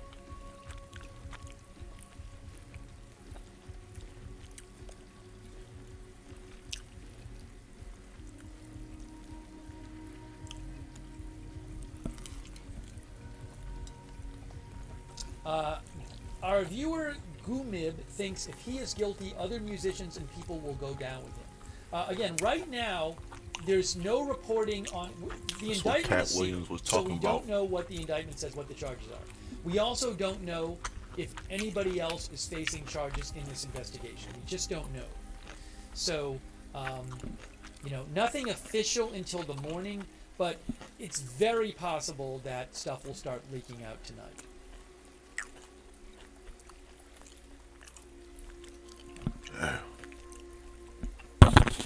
So, the New York Post says he was arrested at a New York City hotel, like a number of other reports say. The New York Post claims he was taken into custody at the Park Hyatt Hotel by Homeland Security Investigations, which typically handles sex trafficking probes. Again, I want to repeat that. The New York Post says that he was taken into custody at the Park Hyatt in New York City by Homeland Security Investigations, which typically handles sex trafficking probes. The New York Post says he will be arraigned at Manhattan Federal Court tomorrow morning. Am I right in that in New York there's no cameras in the courtroom? Because I know, like, when Trump had his hearings in New York federal court. Oh, this is federal court. This is not New York State. Sorry. This is federal court. So I don't believe there are cameras in federal courtrooms. So I don't believe there will be a camera in the courtroom when he makes his hearing. But according to the New York Post, he'll be appearing in a court tomorrow morning. at which point the indictment will be unsealed. But it's not unheard of. I feel like, I might be wrong. I feel like sometimes these things leak out.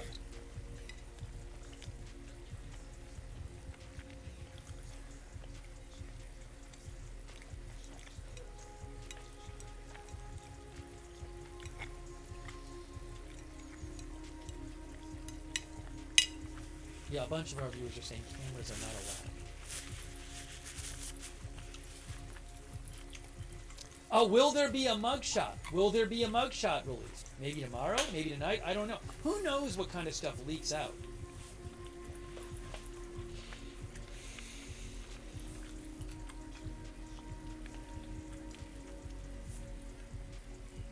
What a year.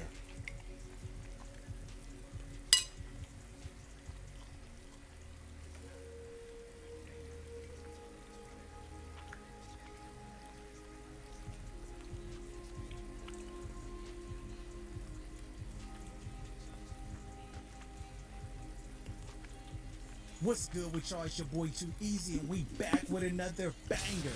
Look, first off, I want to say thank you to all the new subscribers. I appreciate y'all. I do this for y'all. Y'all keeping me locked in. Y'all keeping me motivated to reach our goal. And I want to say, if you're going through something, just know God got you.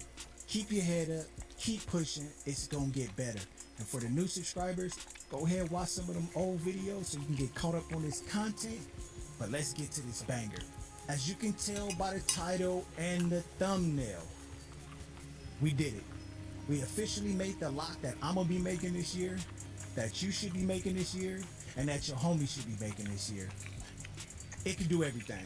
Any and everything you needed to do on that court, but most importantly, it can play defense. As you can tell by the thumbnail, we got a crazy name. A switchable lockdown defender, meaning he's gonna be able to get any and everywhere on that court, switch to be able to guard the big man, to guard the guard, and do what he needs to do to get the job done. So let's get to this builder. So I'm actually gonna give you two versions of this build. I'm gonna give you the first version, which is gonna have a little bit more ball control, little less 3-point, just in case you like to dribble, if you like to get your own shot when you do have the ball. The next one is going to be less ball control, but a higher 3-point shot, so you can make sure you hit your corner shots, you hit your wing shots, or whatever shots you take more consistently. So as you can see, first off, we're going to go small forward with the position. I tried shooting guard. It just didn't give me the stats that I wanted. And of course, we don't want to be point guard, because if you want to run rec with this, you don't want to end up being a point guard and you don't have the proper stats you need. So height is 6'6". You could go 6'7" if you want to have that height. I tried it. I didn't really like it, but something you could check out because it might be a fit for you. Weight, we're going to go 236 on the weight. Specifically, we wanted to get 91 strength so we can get the particular badges that we need for this lockdown. Wingspan is going to be maxed out at 7'2". When you're 6'6", you can't go no higher. So you're not going to have midget arms, but if you go 6'7", you will have a longer wingspan. Now to keep it simple, we're going to start from the top and we're going to work our way down until we finish this build. So starting with close shot, got to look at my notes. We're at a 70 close shot. When it comes to this build, we're going to go 70 on the close shot. Your driving layup is going to be a 60. If I'm not mistaken, let me look. What is that? That's a shit. I ain't got my glasses. You feel me? I'm an old head. 60 on the close shot, or on the layup. 60 on the driving dunk also. And I know you like, man, this is not that much finishing, but you really don't need that. This is a build that's more focused on shooting, playing defense, shooting. But if you're wide open, you're going to get the dunk. You're going to be able to finish it. And with the layup, put on real player percentage and you shouldn't have an issue. Go check out the new 2K Labs or 2's video that dropped on that. Look, 35 when it comes to the standing dunk. This is enough to trigger it. Usually when you're on the smaller guards, you need 45. And post control, we're going to have 51. And just a reminder, if you haven't been in a builder yet, there's certain things that they have to go up because everything is tied together. It's not the same like last year. It's a little bit more strict when it comes to multiple things going up. Now, on the mid-range, we're going to go 85. We're going to go 85 on the mid-range. That's more than enough to be able to fade to the left or to the right, depending on what hand you went with when making this build. Now, 3-point, we're going with an 83 point. 83 point with boost. You should be knocking your shots down. I know shooting is crazy. I really don't know what to say. You feel me? Focus on your visual cues. Try to time it.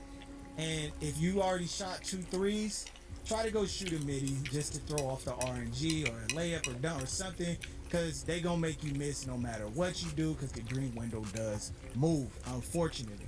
Next, we're gonna go free throw. Free throw is what, a 68? And now we're done with our shooting category. Now, we only gonna go 50 on the pass act, because we really don't need it. We don't look like, we don't want to handle the ball like that. The guard could come up and get the ball from us, so we could save stats in this category. Now here we're gonna go 75 on the ball handle, and we're gonna go 75 on the speed with ball, and that's more than enough for a lock. You know, if I really wanted to make a lock down defender, I really wouldn't put nothing into this category, but once again, you have to, because everything is tied together. Now, moving on to our defensive stats, we're gonna go 82 on the interior, and most of these stats are just for certain badges. You know, this isn't the main focus interior defense for this build, so I just went 82 so I can get certain badges. Now, 84 on the perimeter. If you didn't know, perimeter defense is needed. Even though it really don't work in the sense of contest, because the contest system is broke, I really chose this number 94 so I can get the particular badges I want. And keep in mind, we still do have cap breakers. Going on this steel, we're gonna go 93 steel so we can go ahead and get gold glove, gold interceptor. Interceptor is OP. Hopefully when they fix it, because it needs to be fixed, they don't tone it down too much where we can't get a lane still. But we don't need people turning into Jerry Rice. You feel what I'm saying? We don't need people turning into Terrell Owens out there just getting crazy lane steals because interceptor is broken right now. Now moving on, we're gonna max out our block, which is gonna give us an 80 block. And our rebound is gonna go to a 64. That 80 block is more than enough because of the high interior, and the block should give you a better contest when you're able to properly defend your opponent. Now speed, we're gonna go 90 speed. This is what makes this build so fun to me, is the speed, because I'm able to cover so much ground. It's crazy at a 6'6". 87, we're maxing out that acceleration at an 87. Now the strength, this is another reason why I make this build how I wanted to make it, was to get the 91 strength on a 6'6" guard technically, but you're a small forward. And we're gonna max out the verticals, the vertical at 74. Now let's go over some of these badges real quick so we can see exactly what we get with this build. As you can see already, because we're on vertical and it's tied to the block, we get the high flying denier, which is basically going to give us the blocks that we need. We get, you know, what is that? That's bronze pogo stick. Shouldn't spam it that much, time it, but if you do have to spam it, you do have bronze pogo stick, and you do get aerial wizard. But more importantly, we wanted to get this blocking badge right here, high flying denier. Now with our strength being at 91, we're going to get strong handles. We're going to get strong handles on gold. We're going to get box out beast. We're going to get brick wall on gold. And we're going to get immovable enforcer Hall of Fame. Of course, with the post lockdown on silver, because the post scores are OP, and we just want to be able to defend whatever, whenever, however, just in case we get switched onto the big man. Now this, if you know, you get your +1. You can put it on here. You can get immovable enforcer on red, on ruby. You feel what I'm saying? You can get it on legend, so you can have that maxed out, and you know this badge is OP if you ever used it.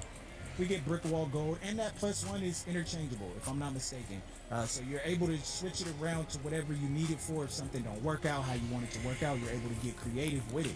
The gold brick wall, you won't be the one probably running always setting the stream, but it's gold in case you need it, because the best lineup with this is going to be a locker guard and a center. You know what I'm saying? So your center's going to be doing most of that work. You get bronze box out just in case you need to get a board, and you get strong handles. So if you wanted to use that +1 on strong handles for Hall of Fame, we know strong handles is OP. It's basically giving you superhuman strength to where you would dribble the ball and nobody could really stop you, and you could back them down, spin, dribble through their body, all type of stuff. You feel what I'm saying? And we got the 87 agility, which is more than enough because the speed is gonna take up for that when it comes to not having the ball in your hand. So we're gonna get on ball minutes. You can also put on Hall of Fame right there, which is gonna allow you to play crazy defense, pick dodger, of course, shifty shooter. That's gonna be tied to the shooting. You do get that on bronze, slippery off ball, whatever. But the speed is crazy. I've already tried it in the builder where you go play and test the build out. It's OP. I haven't made it yet. The only reason I haven't made this build yet is because I have not got to 99. I'm working. I'll get to 99, and when I do that, I'm making this build. So block, of course, 80. We get paint controller, and I said pogo stick already. Now here, still we get the gold glove and the gold interceptor.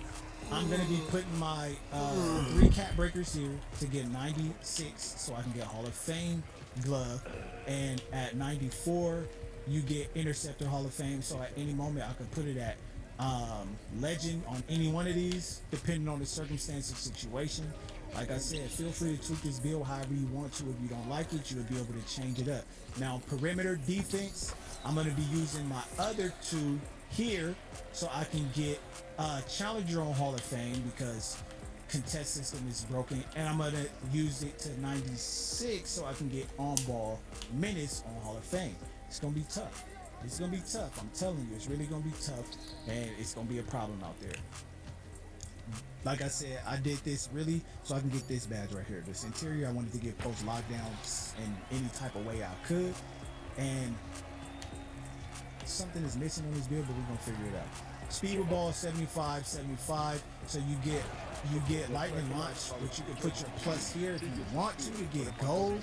I don't really see why, because you're not going to be dribbling like that. But just in case you get handles for days, bronze, strong handles, once again, an unpluckable bronze. Now for our shooting, you do get Deadeye Silver.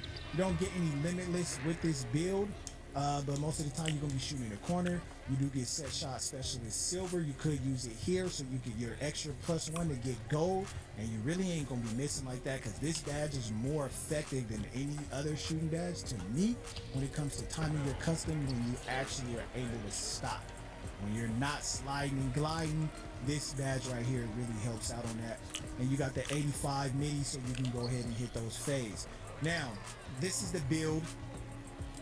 Something is off. I'll figure it out. I don't want to waste no time. You'll see something might have moved in this video. So this is the exact build right here. It's the same as the other one. I just shifted a few things. I took some of the shooting down and took some of the layup down so I can get an 83 3-ball, which allows you to get bronze in this range.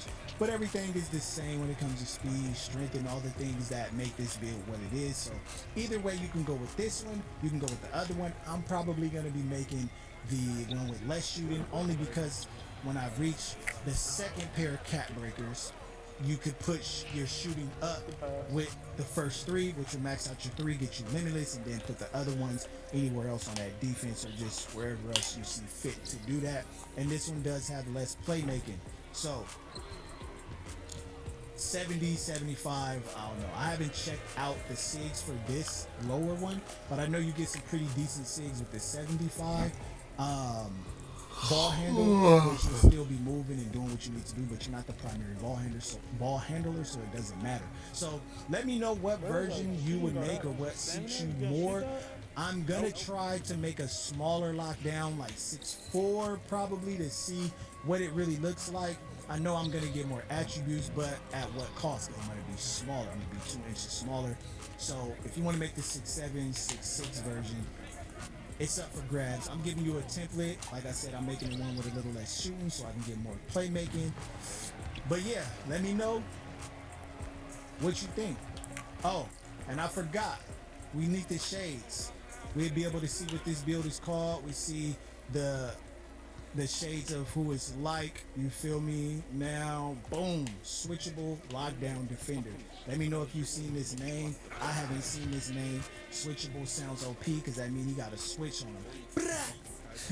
Nah, it just means he's able to switch on any defender out there. Because you should be switching everything. You shouldn't have to ask that. And yeah, this the build right here. Let me know what you think in the comment section, man. Hit that like button, subscribe, turn on post notifications. What? Turn on post notice. And I'm gonna see y'all in the next one. Peace. I'm out. God bless.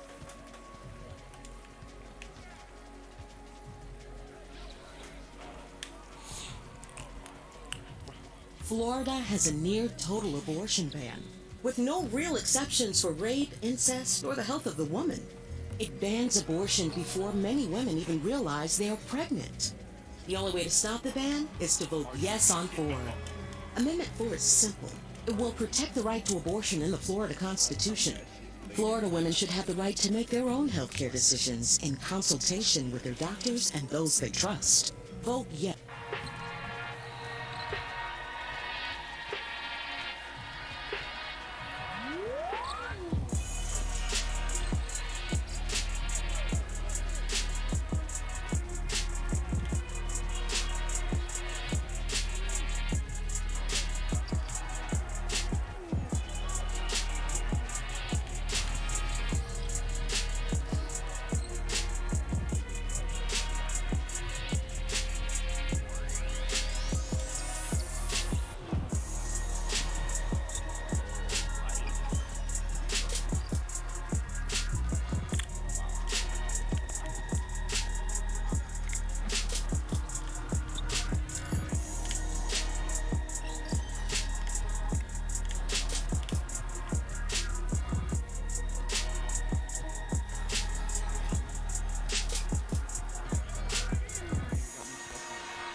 Alright, so we got our next video for y'all today. This has been requested for a while now, but it took a while for me to really narrow down the videos. I don't do a lot of these videos, of course, but I'll be getting requests after requests once I'm streaming because people want to know why I'm moving like that, man. And I'm not even a dribble guy, so I got y'all, and I promise y'all, with these moves, even if you're not a dribble guy, you'll be able to create space between you and the defender and get open even to create space. So y'all know what it is by now. Without further ado, I need y'all to grab yourself that brew and let's get to the video.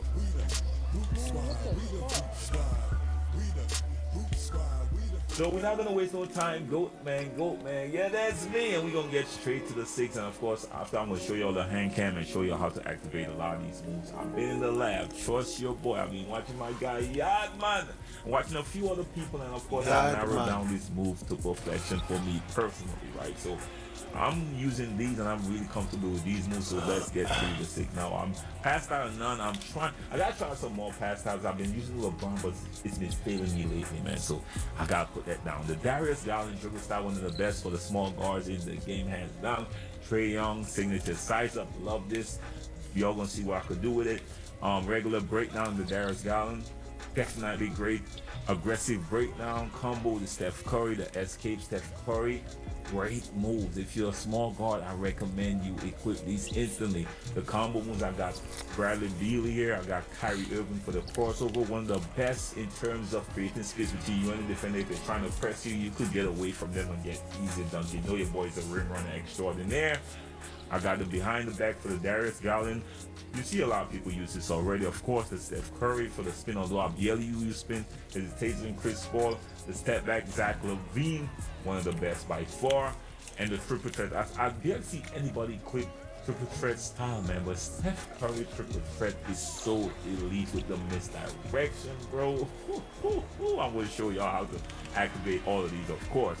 And one of those things that y'all gotta look at right here, this cup jumper, Kyrie. A lot of people, I'm surprised more people don't equip this, especially a lot of these dribble guys, man. Such an elite move.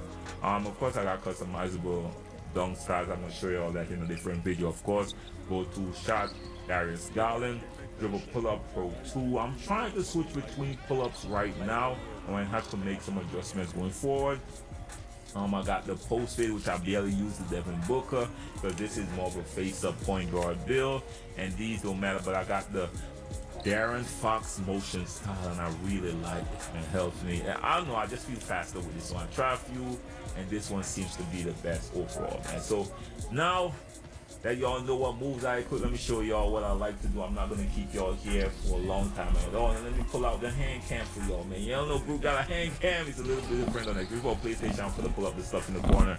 On the Xbox, I gotta show you the hand cam. And one thing I gotta recommend, this controller here, top tier. You see this controller's got grooves in the stick, yeah, so you could do the diagonals. Like, come on, man. Top tier stuff, man. But anyways, so some of the moves I really like to activate, or one thing I like to do as well is use a behind crack out with a behind the back. You guys just know the animation's coming right by now.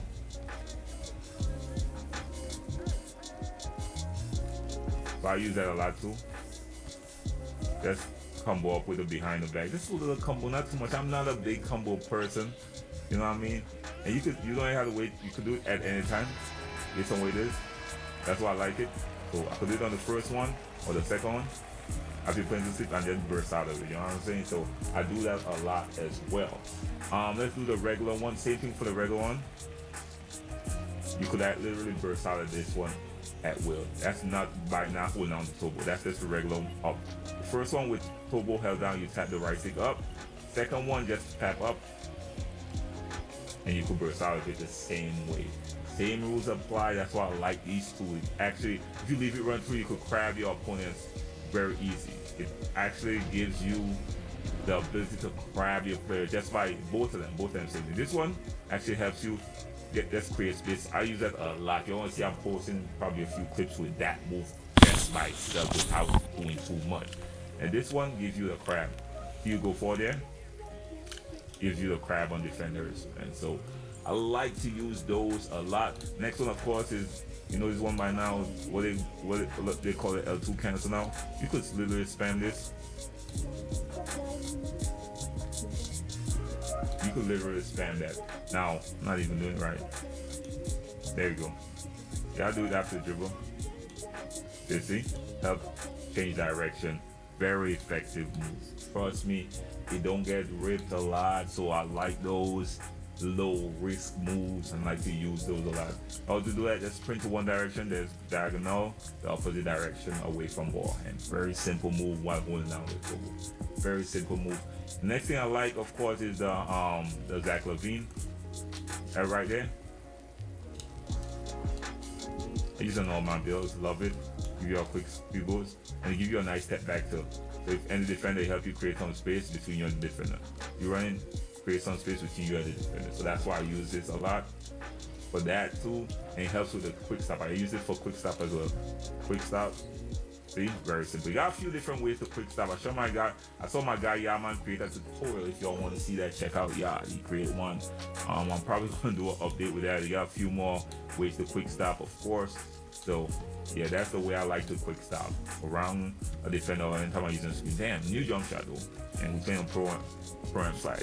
So don't judge me. Damn, boo, get the green, but stop playing. Here we go. So I like to do that sometimes, just a quick stop, escape, and then run it other direction. You know what I mean? So that's a combination I use a lot as well. Again, I'm not a dribble god. For me to do dribble, I'll do something like this. You see, I love that.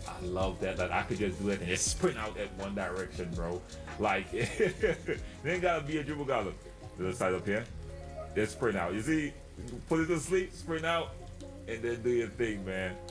So, sometimes, you know, just the simple things like what. You see, that's me tapping left and right. No extra stuff. Look at that. Just sprint out. Oh, check it out, guys. Oh, dribble guy. Oh, yeah. Let's be go opposite ball hand. Check it out.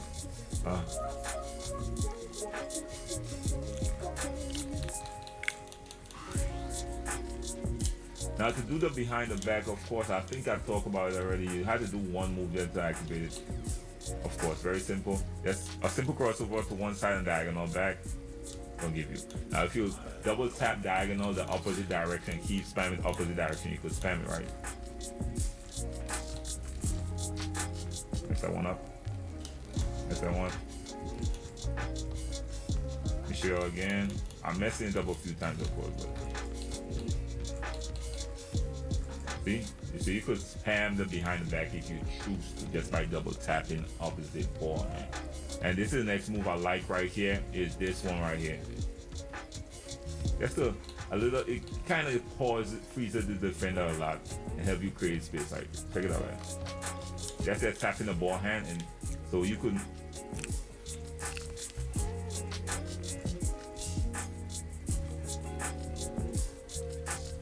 See, I love using that too to create space. Most of my moves are used to create space, and one is the Kyle Lowry, the hop jumper. Now this creates so much space. I'm surprised more people guys know. Let me show you. Sprint to that direction and then tap the right stick down. You see that space? Now it's not the best move to shoot out because it's really slow. Let me show y'all how slow it is. But you can't hit it. Trust me, if you time it right, you can't hit it. But I just don't like it as a step back shot because that slow gather right there. But you all see the amount of space you create. You get in here, you want to get to the 3-point line, you're gonna help, right? Very simple. So hopefully you add this to your repertoire. So that Kyle Lowry, just sprint to one direction and tap the right stick down. Trust me, that's all you gotta do. And release it before it completes the shot. Very, very nice. Next thing is triple threats, y'all. I don't see any dribble guys talking about triple threat, but old head boot guys, y'all, man. Triple threat is one of the most dangerous things. Now, the one I equip, of course, is what is his name? Steph Curry, right? So establish a pivot. I'm trying to get my right as my pivot. You already see he's moving the left foot, so the right is the pivot. So just step forward here by tapping the right stick to the left side, and that's where you become really dangerous, right? There's two options, of course. There's this regular option that most people use right there, very simple, and there's this one right here.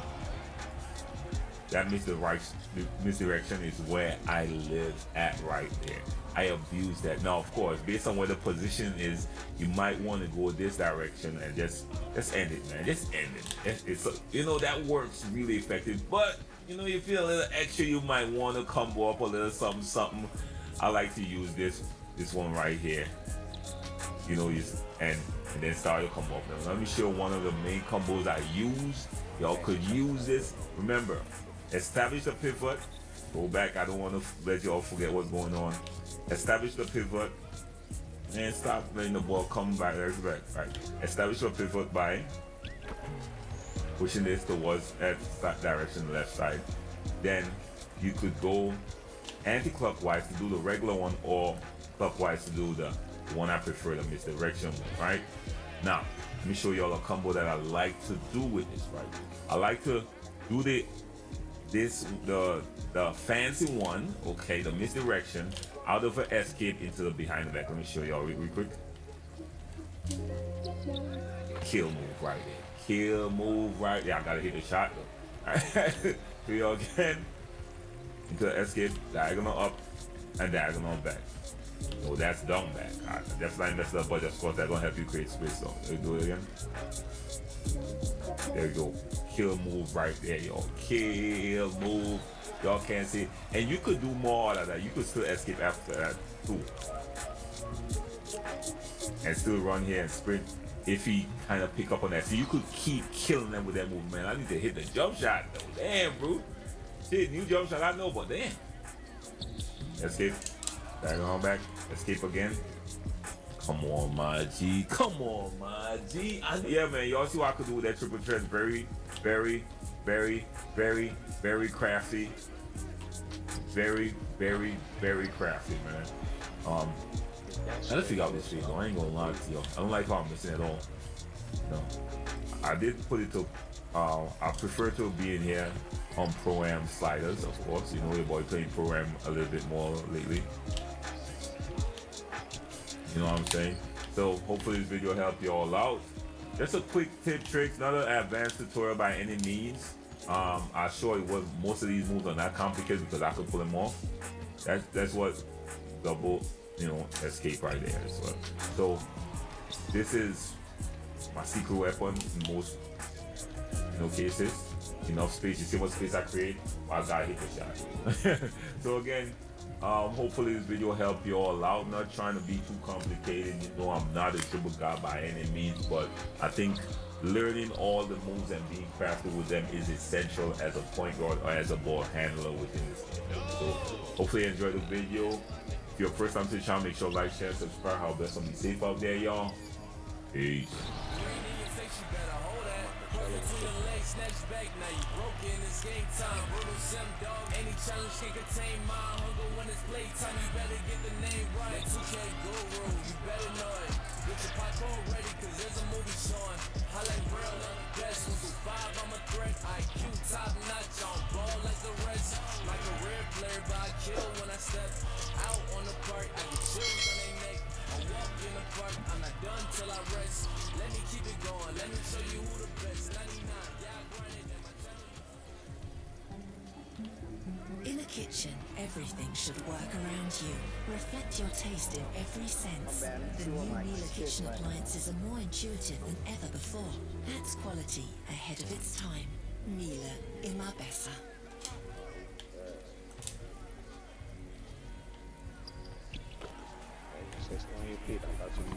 And we back! Today we're trying to find a generational talent in NBA 2K25 and follow his career. Because through the first couple videos that I filmed on 2K25, I haven't seen a player in the draft that looked like he could be the next Bron, the next Kobe, the next MJ, the next Tim Duncan, the next Wemby.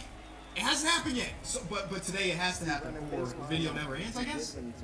I think some of y'all probably like it. You know, one thing I will be doing is that I kind of want my generational talent to be able to come in like Bron at 18 years old. So we will be changing that one rule, kind of changing the way the NBA is. I'm going to take over the Chicago Bulls, but again, this is not a rebuilding thing. We're kind of just sitting back and seeing what a generational talent can look like in NBA 2K25. I mean, yeah, I do want the guy to end up on the Bulls for reasons, but you know, it's 30 teams out there. We're going to auto-generate these rookies. Let's see what this first class looks like. Chris Paul won a farewell tour. Sure, Chris, you deserve one of the greatest of all time. So this dude, Dale Mitchell, right now is the highest rated player in the draft class. He's only got I can't say only got a B, because B might be the highest I've seen so far. It might be the highest I've seen so far. So if we got the generational talent the first year, that would be kind of crazy. I actually do want to go back and turn on player scouting. Turn that off from letting the assistant GM do it, and let me do it because I want to scout him myself. I'm gonna go scout him. I don't care about nobody else, because if you're not generational, this video is not about you. But this also gives us an opportunity to kind of look at the way 2K25 draft classes load up and everything. If there's a difference between this game and the other games that they've released. I'm not gonna spoil anything because I don't know the answer to it, but I'm just gonna assume that it's not that much different than last year's, but time will tell. I'm also filming this video on PC because I was told that the PC port moves faster in simulation. I don't see that this is faster than what the Xbox was doing or the PlayStation was doing, so I might have got 2K might have gotten me for another 60. Because I already got, oh my god, did I buy 2K25 on 3 different, I bought it on the PlayStation, I bought it on the Xbox, and now I bought it on PC. I'm part of the problem, y'all. Alright, let's see. He is an 81 overall player. Hall of Fame ceiling and Dave counts as a floor. I don't count that as generational. I feel like to have generational, you need to have, and he doesn't even have a player, you need to have a ceiling of one of the top, let's say 15 to 20 players of all time, and your floor also has to be like at least all-star. So though Dale Mitchell might end up being a GOAT, he's not generational. Like, because y'all gotta recognize that there's a difference between being the GOAT and being generational, or at least coming in as generational. That's where my head is at. I want somebody that comes in and immediately looked at like, oh my God, you remember the amount of pressure LeBron had on his shoulders back in 2002, 2003? Do y'all remember that? You remember the amount of pressure that, well, it was just last year. But Wemby has a lot of pressure on his shoulders, you know? I want that type of generation. My Bulls made the playoffs, got eliminated in the second round. We got Halliburton versus Shea in the finals, and Shea ends up winning in 7. He averaged 37 plus. Game 7 was a 1-point game. A 1-point win in game number 7 is insanity. But yeah. Ooh, LeBron. So they gonna ask me if Chris Paul gets a farewell tour, but not Bron? I'm sorry, CP3. Bron deserves it more than you. I can't even lie to you. Oh, I already told him he can't. But, well, at least that means that we get another year of LeBron. So that's the silver lining of it all, right? I could tell him not to retire. I could tell Russell Westbrook not to retire. I wonder what's the highest caliber player in 2K25 that can get a farewell tour, right? Brody got an MVP and is one of the greatest point guards of all time. They asked us Chris Paul with a farewell tour, but not for Brody. So I wonder if they would ever ask us that. You know what I'm saying? But the draft will see Dale Mitchell go first, and his overall is in 81. Again, I think he's going to be elite in the game. I'm just not following him. Ooh, hold on. Colorado State, 7'1". He got the 3-point shot from the center position. I'm not gonna count it, but he got a he's got a really good chance to be the guy. He's got a really, really good chance. But I'm not counting this just yet. Nope. I feel like we can get a better prospect than that. So we'll get past Dale Mitchell. We also got another center here. Andy Gilliard, 7'2" out of Michigan State. Oh, yeah. Okay, I understand. 7'2" out of Michigan State. He also can shoot it at least a little bit, but also I don't think this guy's generation, so move, and then none of these dudes are going to have that generation tag. So your number one is scrap. That's completely okay. Now, Clyde Crawford is different. And the reason I'm saying he's different because he's coming in at 18 with the B potential. And in his last game, he had 21, 18, and 4. He might be our guy. They said # future NBA star. It might be him. He's coming from Virginia Tech. It's been a little minute since Virginia Tech has produced somebody that's of that caliber. But it could be the guy. He could be. I'm going to turn off this auto prospect again and see what his ceiling and his floor is at. All right, moment of truth. Let's figure out exactly what this guy is looking like. 81 overall as well. He's coming in with only 2 badges. Those are a box out beast and rebound chaser, Hakeem Olajuwon. This is what I mean. That is exactly what I mean. We might have found our guy. His ceiling is Hall of Fame, but it's Hakeem. And he comes in at 18. He is a solid shot blocker, solid defender, solid on-ball defender, can steal the rock on occasions, solid vertical leap, second jump is good too, which should help with offensive glass. Has a tendency of missing wide open men a little too often. I mean, he's a center. But he does have some good shooting attributes to start off his career, at least decent shooting attributes. They could get better. Great hands. Offense consistency is not great. His interior is about average, but I guess everything is average. I guess that's probably bug. Knowing 2K is probably bug. 99-0 rebound as a rook. It might be Clyde Crawford, y'all. I think Clyde might be our dude. And what's that potential at? It says B+. I think he might be the dude. We're going to see him the rest of the season. We'll see. So Andy ends up taking the Rookie of the Year from our other guy. I forget what the other guy's name was, but he took the Rookie of the Year from him. Clay Capella's now on the Spurs. He won 6 Man of the Year. DPOY goes to Wemby. Here on the awards, Popovich and company won 65 games. The Wemby era is completely started. If they were in the 65 games in year number 3. What about the other rookie? I forgot his name already. The one that was the first overall pick. Mitchell. He averaged 14 and 10. 50% from the field. 30% from 3. Not a terrible rookie season whatsoever. They actually were pretty solid. Here come the playoffs. The Bulls are in the conference finals. The Bulls are in the finals. I swear, there's no incentive for me to make the Bulls good or to change no sliders. This Bulls team is in the championship as we speak. They're about to get swept, but the fact that they made it here is ridiculous. They lost in 5. So it wasn't a sweep, but it wasn't 5. Luka gets that first one. James Harden's trying to retire. Steph Curry's trying to retire. No, absolutely not. Even though, let me see if this has been fixed. The first day I recorded a video, the forego retirement thing did not work, but a few patches have come out since then, so I'm assuming they fixed it. And they did not.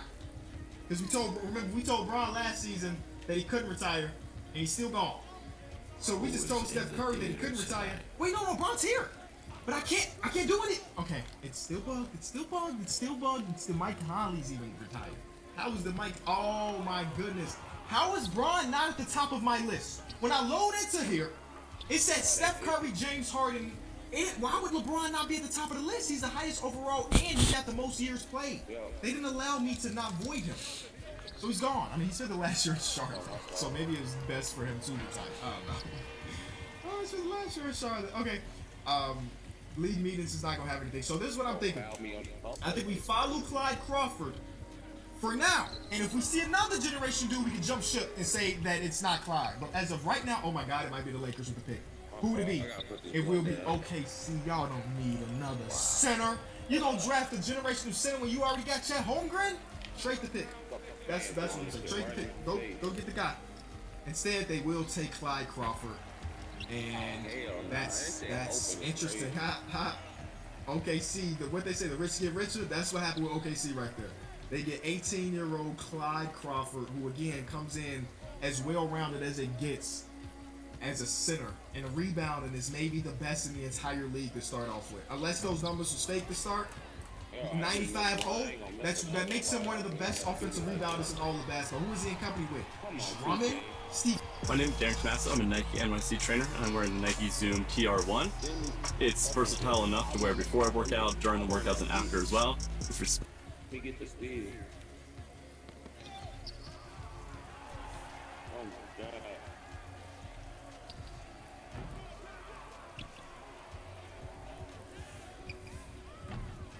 Oh my god, I'm ass. I got a slightly late 2 times in a row. It's crazy.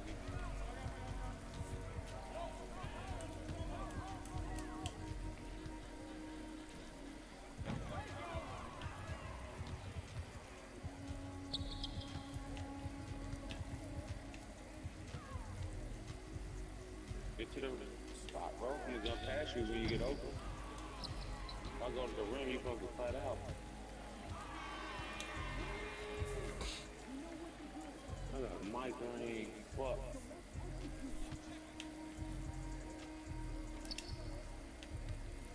Yo, what is this going on? 1 for 6, 1 for 5. What are we doing right now? Oh my god. You right, we just about to score. Fuck these threes.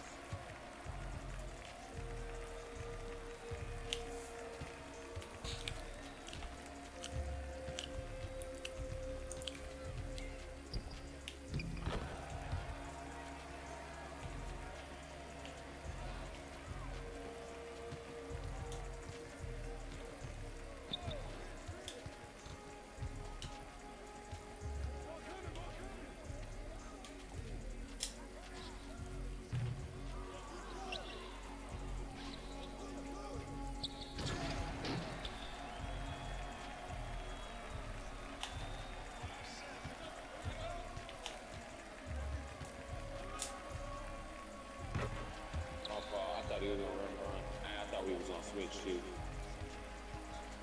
This dude can't keep up with me.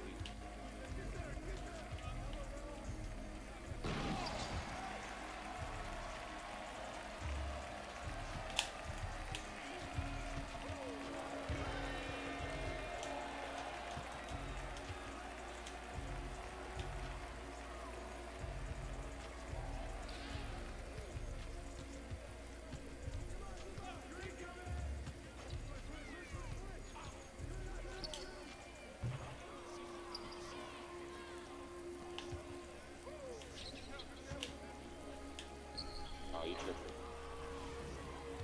I just didn't want to be selfish. I'll pass the Robinson.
Slow as hell.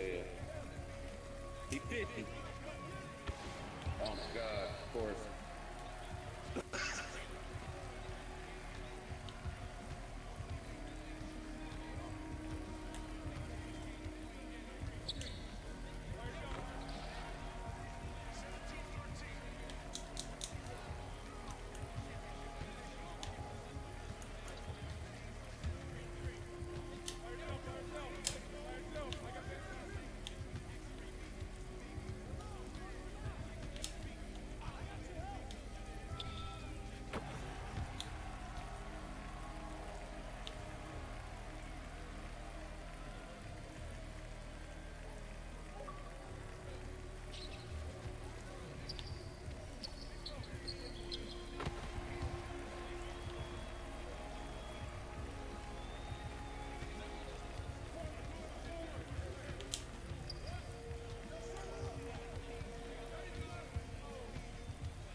Shorty.